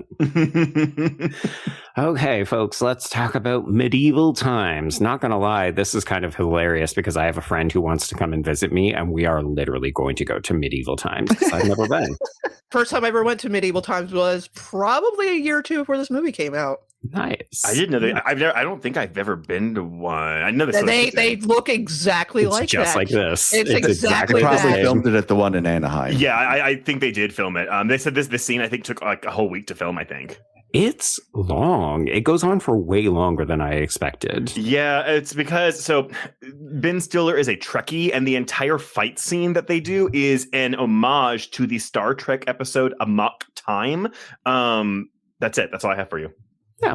I mean, we reference it in the film. We say we're doing Spock versus Kirk. So That went right over my. That went over my head. Another one of my favorite moments is Janine Garofalo with the nose ring and the heavy eyeliner, but trying to speak in the vernacular of quote unquote medieval times, and she again could not look like she gives a shit less. No, my favorite is when she goes, "Come on, man, I got a lot of tables here." Because they don't have utensils in medieval times, but they had Pepsi. Yep. That is the line that is forever stuck in my head. It's like they didn't have utensils, but they had Pepsi. Mhm. That's a really good retort, if we're being honest. Of course, we would be remiss if we didn't acknowledge that the host is also played by Andy Dick. Yes. Yeah. Yeah. Okay. So one fun fact, because of who will eventually play Steven's mother, is that we do get a Hannibal Lecter impression. So the cable guy wears all of the chicken skin and does the, famous Hannibal Lecter, blah, blah, blah, bullshit thing. So It's probably that probably would have been old by this point too. This is 6 years, set 5 years after Silence of the Lambs. It was still you still saw that a lot. Oh, It dominated culture. Yeah. Mhm. Yeah. And you can see Broderick laughing throughout it. He cannot keep it together. So, keeping with the gay shit, we do have Steven and Chip being told to just go at it for a while. So we deck them out in armor. This is the Spock versus Kirk bit. I like that it's not just, okay, we're going to have them swing axes at each other. Then we sub out and we get a mace and then we get some other shit. Like this just goes on and on. A long time. And then we get on horses so that we can joust. Yeah, that part isn't actually true. They don't let the audience just go. Well, but they acknowledge that because we learned that Chip has given all of these employees free cable, and that's actually one of my favorite running gags. Is that everywhere Steven goes, everyone has been given free cable by this cable guy. I love it when we go to jail and we're still meeting people who are benefiting from this. That's the punch. That is the ultimate punchline. Yeah. Yeah. It's quite a good payoff. Yeah. Okay. So at home, we've had this lovely night. And in some ways, this is a perfect date because Steven ended up having a really good time. He even suggests, maybe we should do this again next weekend. But then when he gets home, he realizes that Chip has overstepped. So we have this enormous, super expensive, very high tech audio visual setup. And I think it would have been okay. Would have been uncomfortable. Oh, no, I can't accept this gift. It's too much, until Steven realizes he had to get into my house when I wasn't here to set this up. And that's creepy. Well, how else is he supposed to get in there? Osmosis? Sure. Womp womp. So, question for you guys. Have you ever seen a little movie by Peter Weir called The Plumber? No. No. Okay, it is not. He made it for Australian television, so it's not like it got released in the same way his other Australian films did. But it is The Cable Guy. It is this couple that live in university housing, and the husband is always gone at school, and she is a graduate student trying to finish her thesis. And one day a plumber comes and says, I have to fix the plumbing. You have to let me in, do it. The people downstairs said I have to come and do it. Right. So she lets him in, and then he's just always there. And for the rest of the movie, he is just awkwardly trying to make conversation, inserting himself into her life, talking about her relationship with this guy. And it basically is The Cable Guy in a truncated form, but truly much more of a paranoid thriller. Okay. You don't know whether or not the plumber was ever actually called to do what he does. And he just dismantles their house to the point where she walks into a room and all these pipes are now exposed. These pipes that should be in the wall are now out of the wall. They're breaking through to the apartment below. And it just becomes this increasing psychological nightmare without any jokes. And that's why I think at one point when he goes, oh, what did you think I was? A plumber? That is direct. I've seen that movie. Joe, by the way, this is Peter Weir did this just a few years after he did Picnic at Hanging Rock. Okay. Interesting. And it's on the Criterion Channel. It is. I mean, it's what he kind of did waiting to do Gallipoli, because he had to wait for locations or financing or something. Okay. God. Imagine being a writer-director and saying, I've just got to wait to make this other movie, so I guess I'll make another movie while I'm waiting. As you do. I guess so. It's funny because I was searching for a kind of more horrific or thriller-esque version. Like, okay, if people aren't being sold on this, because I already know we're going to hear from a bunch of people saying, why are you covering this? This isn't a horror movie. And I think what we're trying to unpack is that there is this undeniable hint of menace. Like, all you need is a couple of scenes, and this turns into a more traditional thriller, a paranoid thriller, erotic thriller, and that kind of stuff. Well, and it wasn't like that originally. Like that's what Carrey wanted. And again, when you hear, they were referencing, we want the hammer that rocks the cradle. We want the Fatal Attraction. I think even for the nightmare sequence too, they said they looked at Roman Polanski's Repulsion as influence. There we go. Yeah. Like this feels very indebted to all of those films. It's just that we never take it quite that far. But I'm happy, Patrick, because I think your example is far superior to the one that I was trying to come up with, which was like, I think a mean-spirited, much more mannered version is Speak No Evil. Sure. Right. You know what I was going to say, that this would be a good companion with that, because it's very much like social niceties. Right. Yeah. It's like, how long are you going to let the desire to not be perceived as rude lead to you being pushed around by someone. Mm-hmm.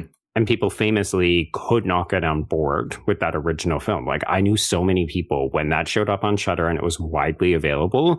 I saw a ton of people being like, fuck this movie. These people are so stupid. That ending made me so mad. And I was just like, yeah, I think that's actually the point, everybody. Of course it is. Yeah. No, it's a rough watch, but it's a good watch. Meanwhile, I was like, I get it. 100%.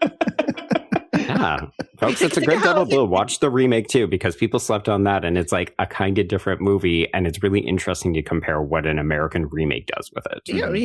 Think of how much your everyday social interactions are, through people you at best tolerate. Co-workers. Ooh. I mean, hi Trace. So, kidding. Okay, so as a kind of, I was going to say retaliatory gift, but no, this is meant to come from a place of niceness. We do have Steven giving Chip the Lose Your Lisp in 30 Days tape from his brother. And then this is where we start to drift into, okay, this guy doesn't have quite the right idea about everything, because Steven is made to hook up with Heather, who is played by Misa Koprova. And it's not until we sort of send her away in the morning that we realize, this is a sex worker. Chip has definitely already slept with her. And I will say the line, she's totally clean. I checked her out last week. Not even a drip. Oh, and see, for me, it was he who hesitates masturbates. What do we think of the karaoke sequence? Because we are introduced to a number of different people who benefit from Chip's selective club of, are these all former best friends of his, or are they just a collection of weirdos? I think they're, clients. I think that they're weirdos. I think they're just people he's collected in his his travels, wherever they may be. The ones that don't seem to mind his aggressive behavior. Right, yeah, the ones that he hasn't driven away. Okay, because I guess what's interesting is that we do see a bunch of elderly people. There's a number of women, but, even the end of this film where he sets eyes on a potential new Steven to show his affection to, they always seem to be men that he gets too attached to. Mm-hmm. But the other thing you should keep note of in this is that there are several police officers in the karaoke crowd, and that will come into play later. Your other Silence of the Lambs connection, by the way, one of them is played by Charles Napier, who is one of the cops in the Silence of the Lambs. Yep. There we go. Yeah. By the way, apparently this karaoke scene is iconic for this movie, so there you go. Okay. It played on MTV. Really? See, I find this unbearable, and I feel like it goes on for way too long. It does. Yeah, that I will give you. It's it's like, okay, all right. Jim Carrey just vamping it up. And, Patrick, now that you're saying, it aired on MTV, I could totally see that, because it feels like it's the entire fucking song. Yes.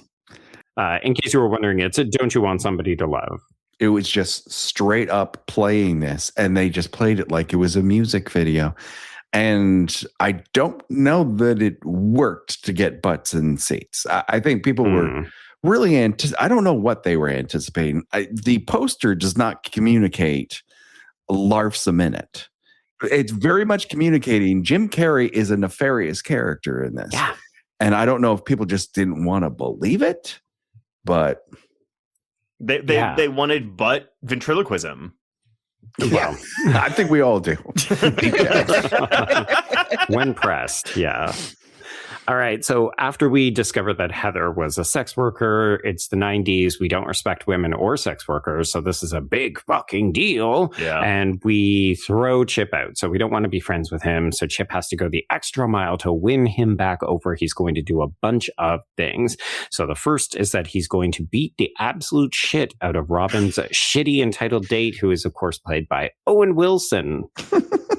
So whenever he has Owen Wilson like in a headlock in front of the mirror, if you watch Owen Wilson, you can see that he is trying and not always succeeding at trying not to laugh. Right. I mean, this is another scene that goes on a little too long. I don't care. I this love one this does scene. work. No. I do love the fake mustache and like the tailored leather jacket, like he's in like Shaft or something. Putting his mouth on the fucking dryer thing, like.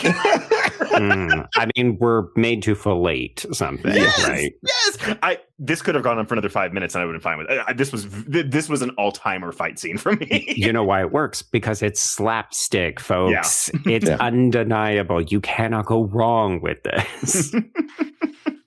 Yes. The other thing that he does is he lies to Robin that Steven has bought her this deluxe rainbow cable package. So, of course, it allows him access into her house so he can spot that she has a tattoo in a revealing place, and also so that he can set up a bunch of different cameras and wires, which he has also done in Steven's house. Totally normal behavior. Yeah, Of course. absolutely.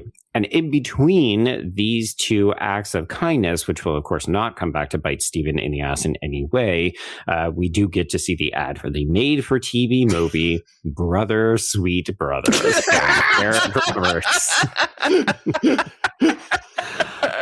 It's so fucking good. Part of me was like, I kind of just want to watch that movie now. Right. That's the problem.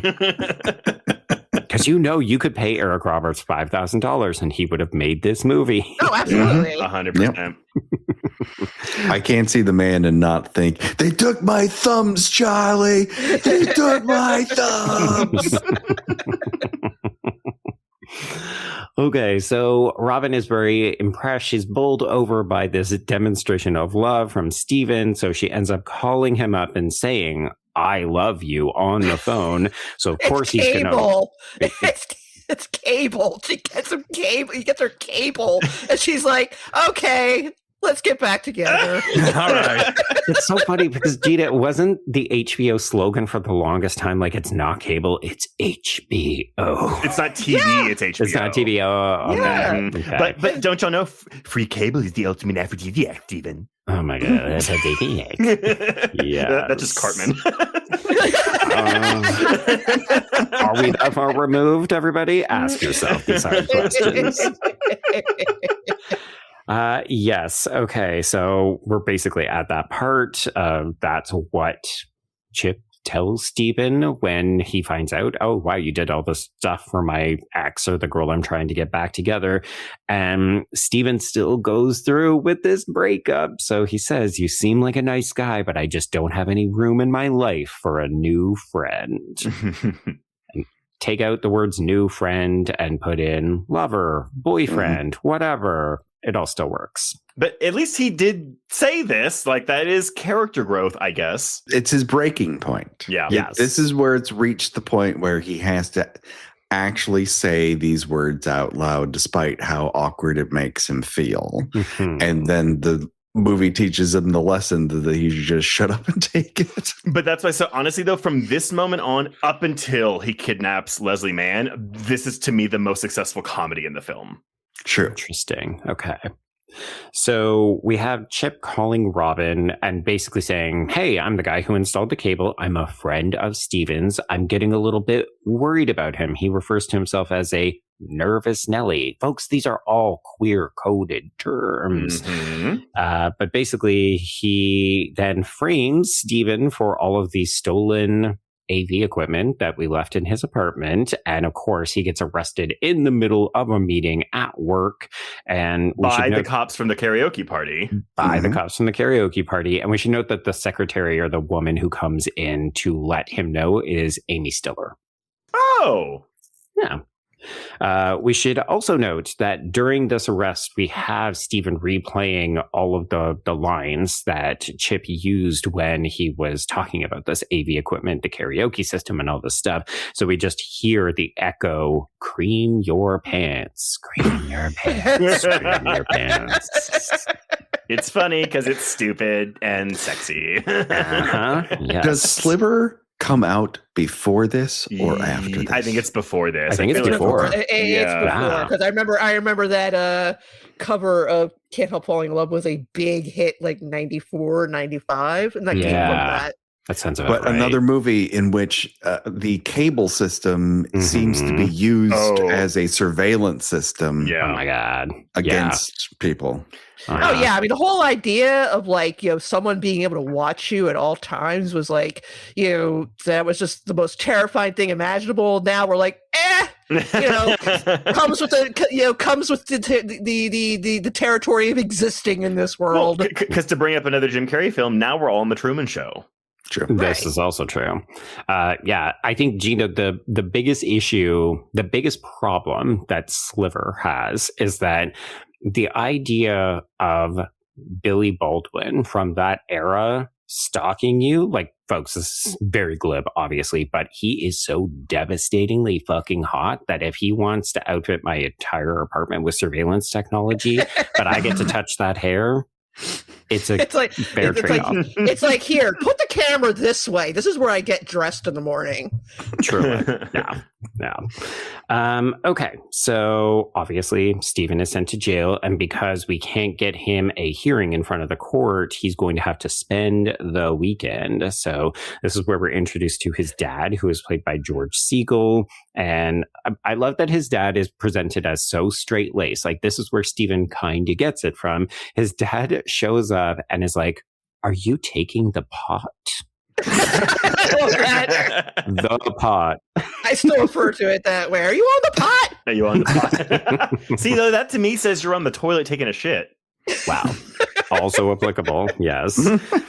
And then we get to my favorite thing, especially for movies of this era, movies about men specifically. We always have to make prison rape jokes. So, yes, we've got one guy who says, "They call me the pumper and I'll be your friend," as Stephen walks by. And it's the height of comedy, everybody. Actually, too, another Jim Carrey movie, I Love You, Philip Morris, where he's having sex with Ewan McGregor in prison. But that movie's legitimately fucking great. Oh, yeah, no, it's a good movie for sure. And it's not this type of humor. No. But talk about Chip rubbing his nipple on the glass, separating them. So he says that this is in homage to Midnight Express, which I've not seen, but part of me was like, so I'm guessing that this is actually not gay shit just for gay shit. It's because it's in the movie. No, there's a scene in which the main character is visited in prison, and his girlfriend literally just smooshes her breasts against the panel. Wow. Well, there you go. It's pretty much exactly that. It's romantic. There you go. There we go. Midnight Express, it must be noted, it's just one of those movies that impacted culture to a degree that the phrase Turkish prison would be said out loud and you knew exactly what people were talking about. That's why they say it in Airplane.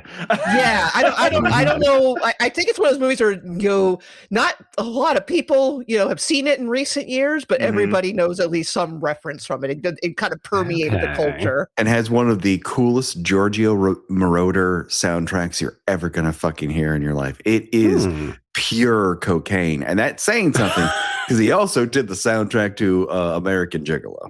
Like, oh wow, okay. You just like again, you put together two puzzle pieces of like pop culture that I had like, Jimmy, you ever been to a Turkish prison? Like, yes.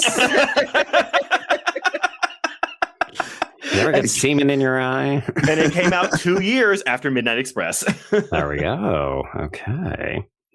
So so obviously Chip has come here to make Stephen's life extra difficult. And this is where we get confirmation that even the prison guards are on his quote unquote payroll. So life is just not looking great for Stephen.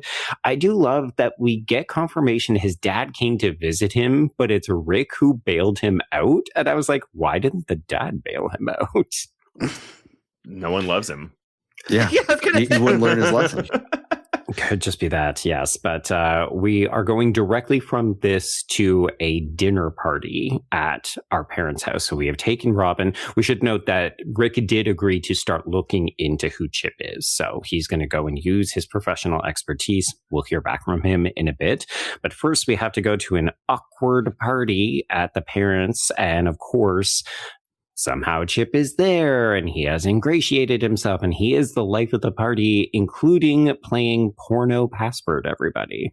I actually really enjoyed this scene. So yes, family members who are present and, significant others and that kind of stuff include mom is Diane Baker, who is the senator from Silence of the Lambs. We have Bob Odenkirk. We also have TBS's Dinner and a Movie host, Annabelle Gertwich, is the sister-in-law. Whoa. Oh yeah, this is very much a 90s that guy and that girl. That is a deep cut. Like Again, you just unlocked that for me because I definitely remember dinner in a movie. It feels like this is Ben Stiller saying, oh, all of these people who helped me with my sketch show and have helped my career and they're now becoming increasingly more famous, or I want to get them a little part in this probably super famous Jim Carrey movie. We shoehorn everybody in these kinds of scenes because we can. It's one scene or two scenes, so it doesn't matter. There's a ton of alt comedy people in this movie at the time. So there's this movement that sort of gives birth to the Mr. Show half of this movie. Right, okay. And so Jack Black is in that circle. Stiller is around that circle. Garofalo, Dick, David Cross is in it. Kathy Griffin is in it. Odenkirk, Gurwitch. And there's Kyle Gass shows up at the very, very end. So all of them are just doing outside of the normal stand in front of a brick wall stand up. And they're just trying to gain steam here. Right. And all of them will end up popping to some degree at some point in their careers. They all fed on and made one another better. Right. Yeah. This feels like when one person from the comedy troupe gets famous and they try to bring everybody with them. Correct. Yeah.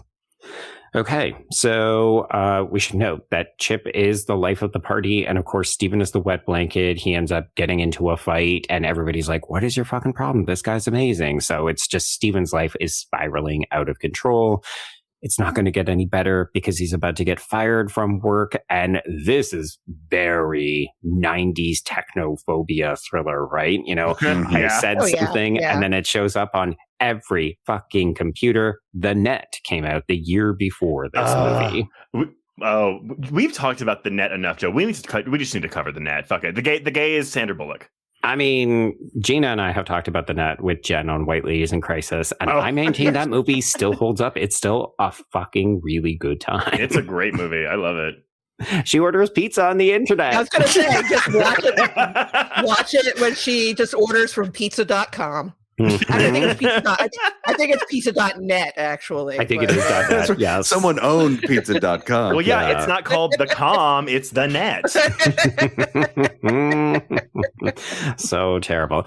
Also, I want to know, how does Chip's expertise as a cable guy extend to turning on every single one of these car alarms in the underground parking garage? Because this is some godlike power. Well, this is a horror movie right here. Yeah, this is like, you get to this point, particularly when he turns out to be charming at this dinner party, where it does make you question, okay, how much of his behavior is actually deliberate and calculating, and not just because he's nuts. Because apparently, guess what? He can turn it off and on if he wants to. Like, and also it's like, okay, where are these godlike powers coming from that he can do this? Yeah, he's a sociopath who can blend in at the party and be the most charming person. And then he's Jason Voorheesing. Jason Voorheesing? He's doing the key here. And it's fun, but you're just like, holy shit, this guy, nobody's going to beat him. He's all powerful. Technically, he's Jason vocalizing. Say it with a list. Thank you, everybody. I'll be here all week. Enjoy the veal. Okay. Well, was that available at medieval times? Because I need to know. So thankfully, this is when Rick comes through with the intel. This is the break in the case that we needed to get Steven's life back on track. It turns out that Chip has been using a variety of very fake media names. He's gotten away with George Jetson. Yeah. Come on. I can accept people not recognizing Chip Douglas, but not George Jetson, and definitely not Ricky Ricardo. And Larry Tate, maybe. But Bewitched was on TV Land all the time, so even I knew who Larry Tate was when I was 8 years old. Yeah, it's pretty good. It just kind of reinforces, oh, wow, he was raised by television, as he will suggest later on, but also all of these other dumb motherfuckers never put it together. I can't wait to see how they do in the age of, identity theft and so on online. They're going to get fleeced. Well, I think it's also. I may be giving them the movie more credit than it deserves, but also maybe it's just people just don't pay attention. You know, what I mean, right. Why would I give a shit what the cable guy's name is? He's the cable guy. Because I think that's the thing, I feel like all of us as like big like media people, like we're really into media. I think there is something we can relate to the cable guy and his story. But he quotes everything that comes out of his mouth is from pop culture. That's what I'm talking about. That's why I think it's very much skewering Gen X at that point. But like even today though, there's a difference between like people like us and like normal people. like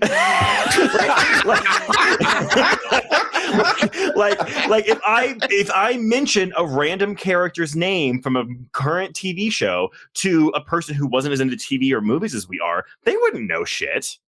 Yeah. The number of times in the early stages of my relationship with my husband where he would say, "Is that you or is that from a movie?" Called out every fucking time. See, the difference is my husband is the same way. So literally our entire like dialogue exchange with each other are movie quotes and TV quotes. Yeah, because here's the thing, written by better, smarter people. Yeah. I'm stealing from the best here. To Gena's point, there is this element that at least is very inherent with Gen X in that in a pre-cable era, in a monoculture where you only have 3 networks delivering you new content in any way, shape, or form in a very designated time of day, is that you ended up watching these older TV shows not because you loved them, but because they were on all the time. And so when they eventually make the Emergency 51 reference here, I know all these references, not because deep down I loved Emergency 51. It was on at 5 o'clock in the afternoon on Channel 5. And so that's what I watched. And it was good enough to be able to watch this half paramedic, half hospital show. And I retained the name Richard Mantooth as a result. Right. That's why. And so it's so enveloped in our weird bubble of a culture that and it's then it then just loses because the monoculture gets bigger and bigger and bigger. And I think our places that we don't know only get larger, not necessarily just because we get older, but simply because the spread of it is so wide and so expansive that how could you possibly take all of it in unless you get real internet brained? And that's a problem in and of itself.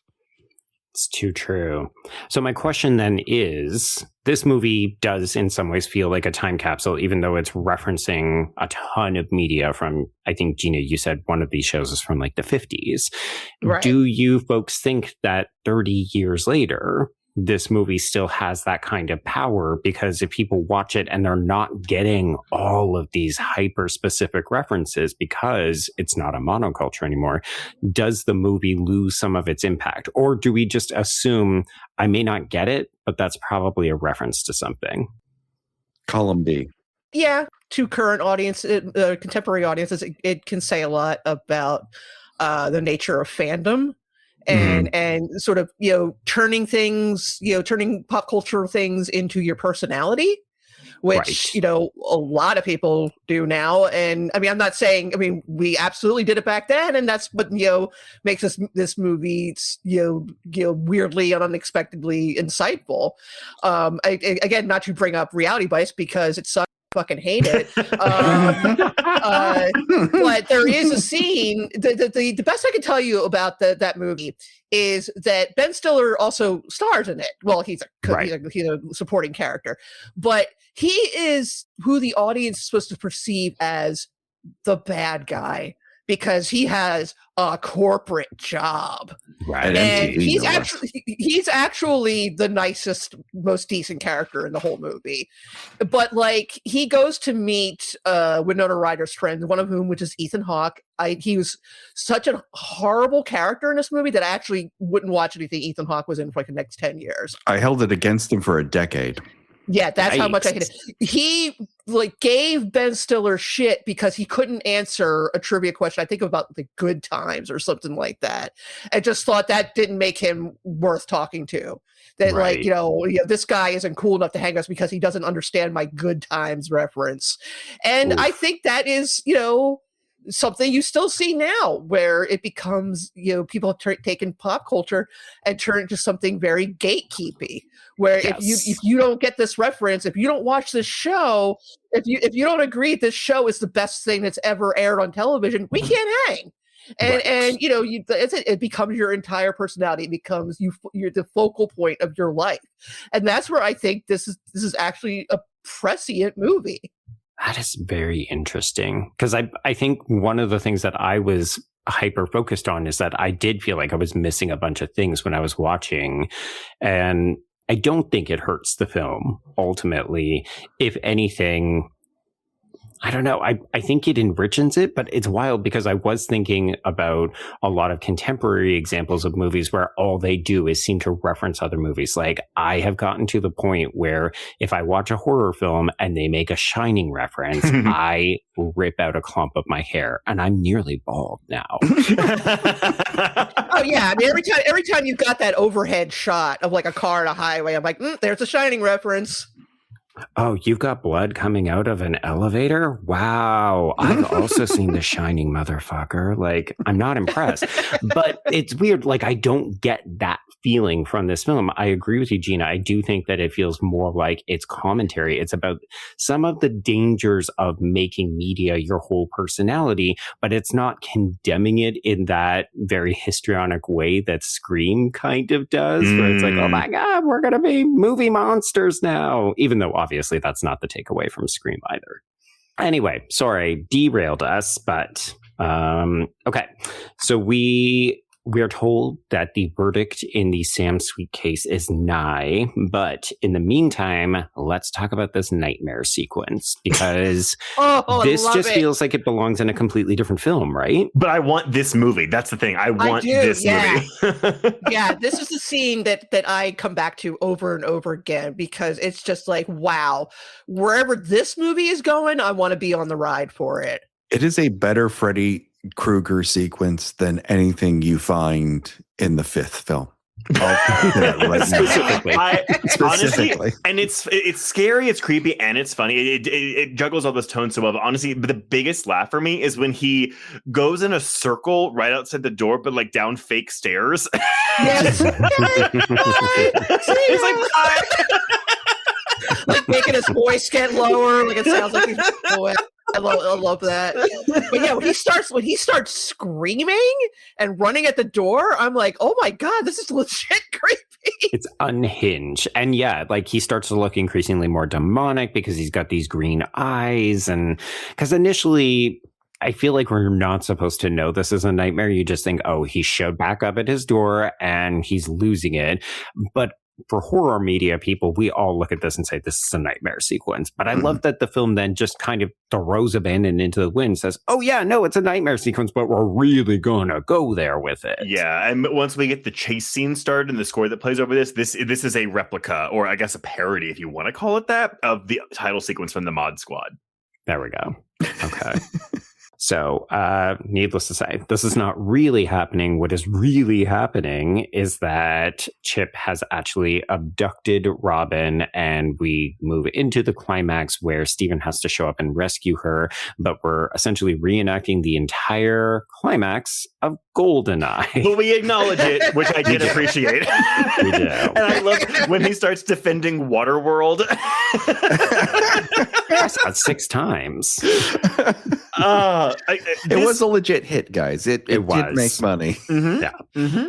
Yeah, this is I mean, as a climax, this is pretty weak sauce. I don't love all of this. Yeah. I mean, I do love his monologue to the Invisible Mother. I mean, honestly, I learned the facts of life from watching the facts of life. Oh God! Oh, Jim Carrey in that moment. I really like it. That worked for me. So what do we think of Chip, or the cable guy? Because now we kind of come to understand that's definitely not his real name. He tries to die by suicide here, but is this just another effort to get Steven to like him and rescue him? Or do we think that this is a genuine moment?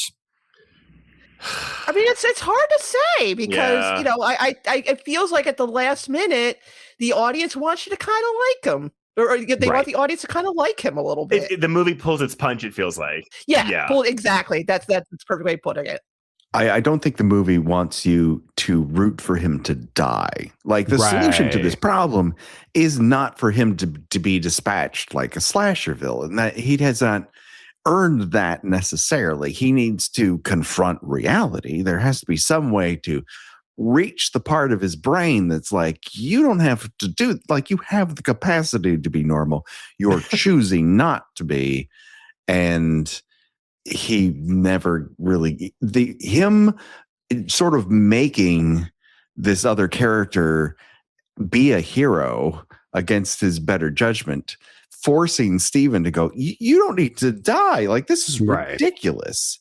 It's really more, I think, to find a way to make Steven Kovacs into a character you're all right with when you walk away. Yeah. Like, I guess we can get him together with Robin. Yeah. And what boring fucking babies they're going to make together. Oh God. Is his line somebody, because he says somebody's to kill the babysitter before he jumps off. Is that a reference to anything? Well, I talk about that the television. He's trying to cut the television off. Yeah. I just want to point out real quick, going back to the dream sequence, there is a cut scene from this movie that shows another nightmare sequence that is almost Videodrome-like. In which he sort of like comes out of static on Steven's television. Oh, really? Oh, fuck. They talked about this in the commentary, and I didn't go through the deleted scenes. But yes, go ahead. It's right on. It's right on. No, it's right on YouTube. Oh, okay. It just says delete scene, dream material from the cable guy. So is it just that he comes out of the TV and then nothing, or? Well, yeah, it's just like a little, like he just kind of comes out and taunts Steven, and then, you know, like I said, it's kind of, I think it's meant to be evocative of Videodrome. Right. Okay. And I don't know how someone in Japan would have seen it, but it is not only evocative of Videodrome, but the Ring, the Ringu version of that feels very like they're like, I think I know how to do this because of the cable guy. But maybe it's just, you know, they're all sort of riffing to a degree on what is that Wes Craven movie, Gena? Shocker. Oh, shocker. Yeah. Oh, shocker. Okay. Yeah. I guess the other thing to acknowledge about this ending is that even if it does feel slightly different in terms of tone and pacing from a lot of what we've seen before, I think, Trace, you said it's weak sauce. I think in part because it feels very conventional to a more traditional ending of something like a thriller or an erotic thriller. So it's just like, oh, well, I don't want that. Like, not for this movie. And it's just like, oh, well, now he's going to become someone else's problem. And it's just like, okay, well, sure. I guess, maybe the fact that Steven gets away scot-free. I don't even know, like, scot-free from what? You know, what was his crime in this movie other than just being a fucking boring loser? But, like, I don't think that Steven and Robin need to be together. Like, that's not I don't feel good. I'm like, aw. But it's not like like the way a black comedy should make you feel kind of like bad afterwards. It's like, it's like that dark ending. It's just like, this is just, I don't like this, but like not for the right reason. Right. Okay. So, poll across everybody, would the dark comedy play better? Because I quite like the inspired moment of, okay, everybody, the verdict in the case is in, and everybody's gathered around their TV, but then his body interrupts the cable. So nobody hears what the verdict is. Is he guilty or is he not guilty? I thought that was really good. And I wonder, would it be even better if he had have died here? Because we very clearly see he was not impaled by it, but would it have been funny if they all kind of are like, oh fuck, and it feels like they're also reacting to the fact that he died and was impaled on this thing? Yeah, no, I totally think it would have been a better, if they'd been willing to go the distance with it, I think it would have been an even better movie. And also, it's a it's an absurd black comedy. If you want to make a sequel, you can just write him back, make it it's a horror movie. Just say, oh look, he got surgery, there's a big scar on his chest where he got impaled on. It's interesting. I mean, so to be clear, I did not hate this movie, but there were definitely sections of it where it was just too traditional Jim Carrey for me. And he's just not really my favorite. His brand of comedy just doesn't do it for me in the same way it did for a lot of other folks. So I find it really funny that people so firmly rejected this part, because I thought that the most interesting aspects were the parts where he was actively saying, I don't want to be that Jim Carrey all the time. I also think he had such an intense early run that one of these movies, people were just going to go, I'll wait for the next one.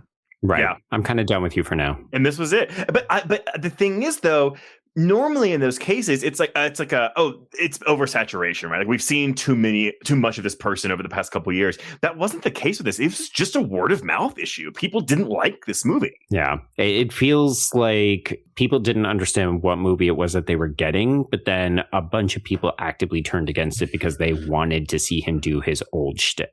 I wholeheartedly believe that the amount of press that he got for the $20 million payday is the reason he doesn't end up getting an Oscar for The Truman Show. They were so mad that he had earned that amount of money and had that kind of success, and then turned around and pulled off the type of role that I don't think very many people could have pulled off, especially at that period of his time, and be able to make that. Truman Show was a summer movie that made over $100 million.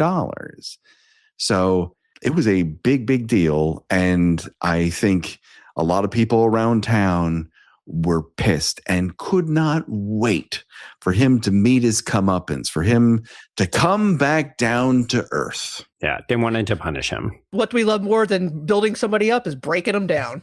Absolutely. Sorry, I mean, kind of. I didn't even realize that the director of Truman Show is Peter Weir, the director of The Plumber. And Hang Rock. maybe he saw this movie and said, "Oh, that's just like my movie. We should work together." No, I'm sure they were already in production when it came out. Okay, so let's wrap this up. Patrick and Gena, as the guests of honor, any final thoughts on this film? You know, like as with Joe, if you are or weren't a fan of the Jim Carrey trademark shtick, this is probably going to leave you cold. They really, let him just run roughshod on everybody. I think it's funny that everybody just seems to not look like they know what to do with him in it, and I'm not sure. Either they can barely keep themselves from laughing, or they look a little bewildered by it. But I more than anything else, I wish that they had been allowed to go further into the horror elements of it. And I think he would have been very game, and I think he would have been legitimately frightening in it. The best things about it are to view it from the standpoint of Ben Stiller's cinematic journey, I think, as a director and creator, because without him being able to figure this kind of filmic language, I don't think we end up with something like Zoolander. And whether or not that's good or bad in anyone's mind, I think Zoolander is a more successful film because he understands its tone better, because this film doesn't. So from that standpoint, I think it's interesting. There's very good stuff in it. And there's a lot of fun cameos. But yes, if Jim Carrey's shtick ain't your shtick, this is never going to win you over. Right. Yeah. Well, all right. Well, Joe, any final thoughts from you?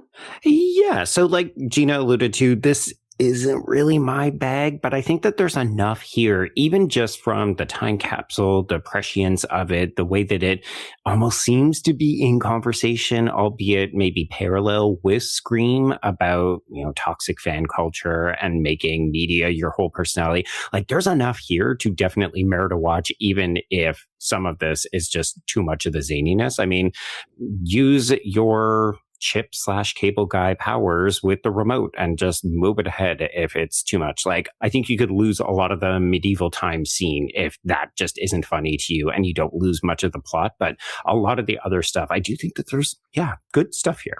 Yeah, this is a solid 3 out of 5 for me. I there are parts that I find funny, but as a whole, it just doesn't fully come together. But I can certainly see why it's attained a cult following over the years. Absolutely. Yeah. But okay, well, let's wrap this show up. Before we announce what we're covering next week, Patrick and Gena, let everyone know, where can they find you in your show? I occasionally write about movies and television pop culture on my newsletter. Gena watches things at ghost.io, and I'm on Instagram mostly under Gena Does Things. And you can find Kill by Kill anywhere you find podcasts. We've been doing it for, let me check my watch, 10 fucking years. Woo! A decade of screams, as someone put it this week. And we refuse to die like a real Jason Voorhees. And we enjoy doing it. And I can't tell you how many people have come over and checked out the show, and their sole reference point is, I heard you two on Horror Queers. And I don't think there's any better badge of honor that we've ever worn than the fact that we would draw an audience from your lovely audience, that they would come and check us out. That's great. And on a personal note, if you all want horror movie recommendations, you feel that decision paralysis demon is keeping you from pressing play at home over the weekend, I have a fix for you. It's called screamshare.beehive.com. That's screamshare.beehive.com. I bring you 3 new streaming recommendations every single week so that you can just start watching and start screaming. There we go. Also, I love that people find your show because of your guest appearances, because the hit miss ratio in terms of the movies we ask you to come on for. Yeah. Questionable. For the record, though, we also have gotten, I heard y'all on Kill by Kill. That's how I found your show. So yes. it is very much it's reciprocal. It's reciprocal. Thank you. Yes. That was the word I was looking for. I love to hear it. All right, everyone. Well, some quick housekeeping. If you want to get in touch with us, you can reach us on Blue Sky and Instagram at HorrorQueers. Shoot us an email at horrorqueers@gmail.com. Find us on Letterboxd to keep track of all the films we've covered. If you want to chat with other listeners, please join our Horror Queers Discord. If you have a moment, please rate and review us on Apple Podcasts or Spotify. And if you want more content, including ad-free main feed episodes, please support the show by becoming a patron at patreon.com/horrorqueers. If you subscribe today, you'll get 492 hours of Patreon content, including this month's new episodes on Hannibal Season 3, Episodes 5 and 6, Backrooms, Passenger, Leviticus, a brand new audio commentary on the original Scary Movie, and the return of our requel tier as we begin coverage of The Vampire Lestat. Mm-hmm. But Joe? Yes? What are we covering next week? Okay, well, maybe it was prescient that we talked a little bit about some erotic thrillers today, with a smattering of comedy as well as some unlikable characters, because, Trace, it has come time to cross the pond and talk about social climber Barry Keoghan. We're going to look at Saltburn. Saltburn. Yep, I like this movie, but I haven't seen it more than once. So I mean, I like certain parts of it, bathtub and nudity included. But there we go. I'm excited to cover this. It'll be a murder on the dance floor. I was going to say, is there homoerotic content in Saltburn? I didn't catch any of it. Maybe I watched the version. I didn't pick up on it. But until next time, everyone, we can cross out the cable guy. Indeed. And cross out Horror Queers.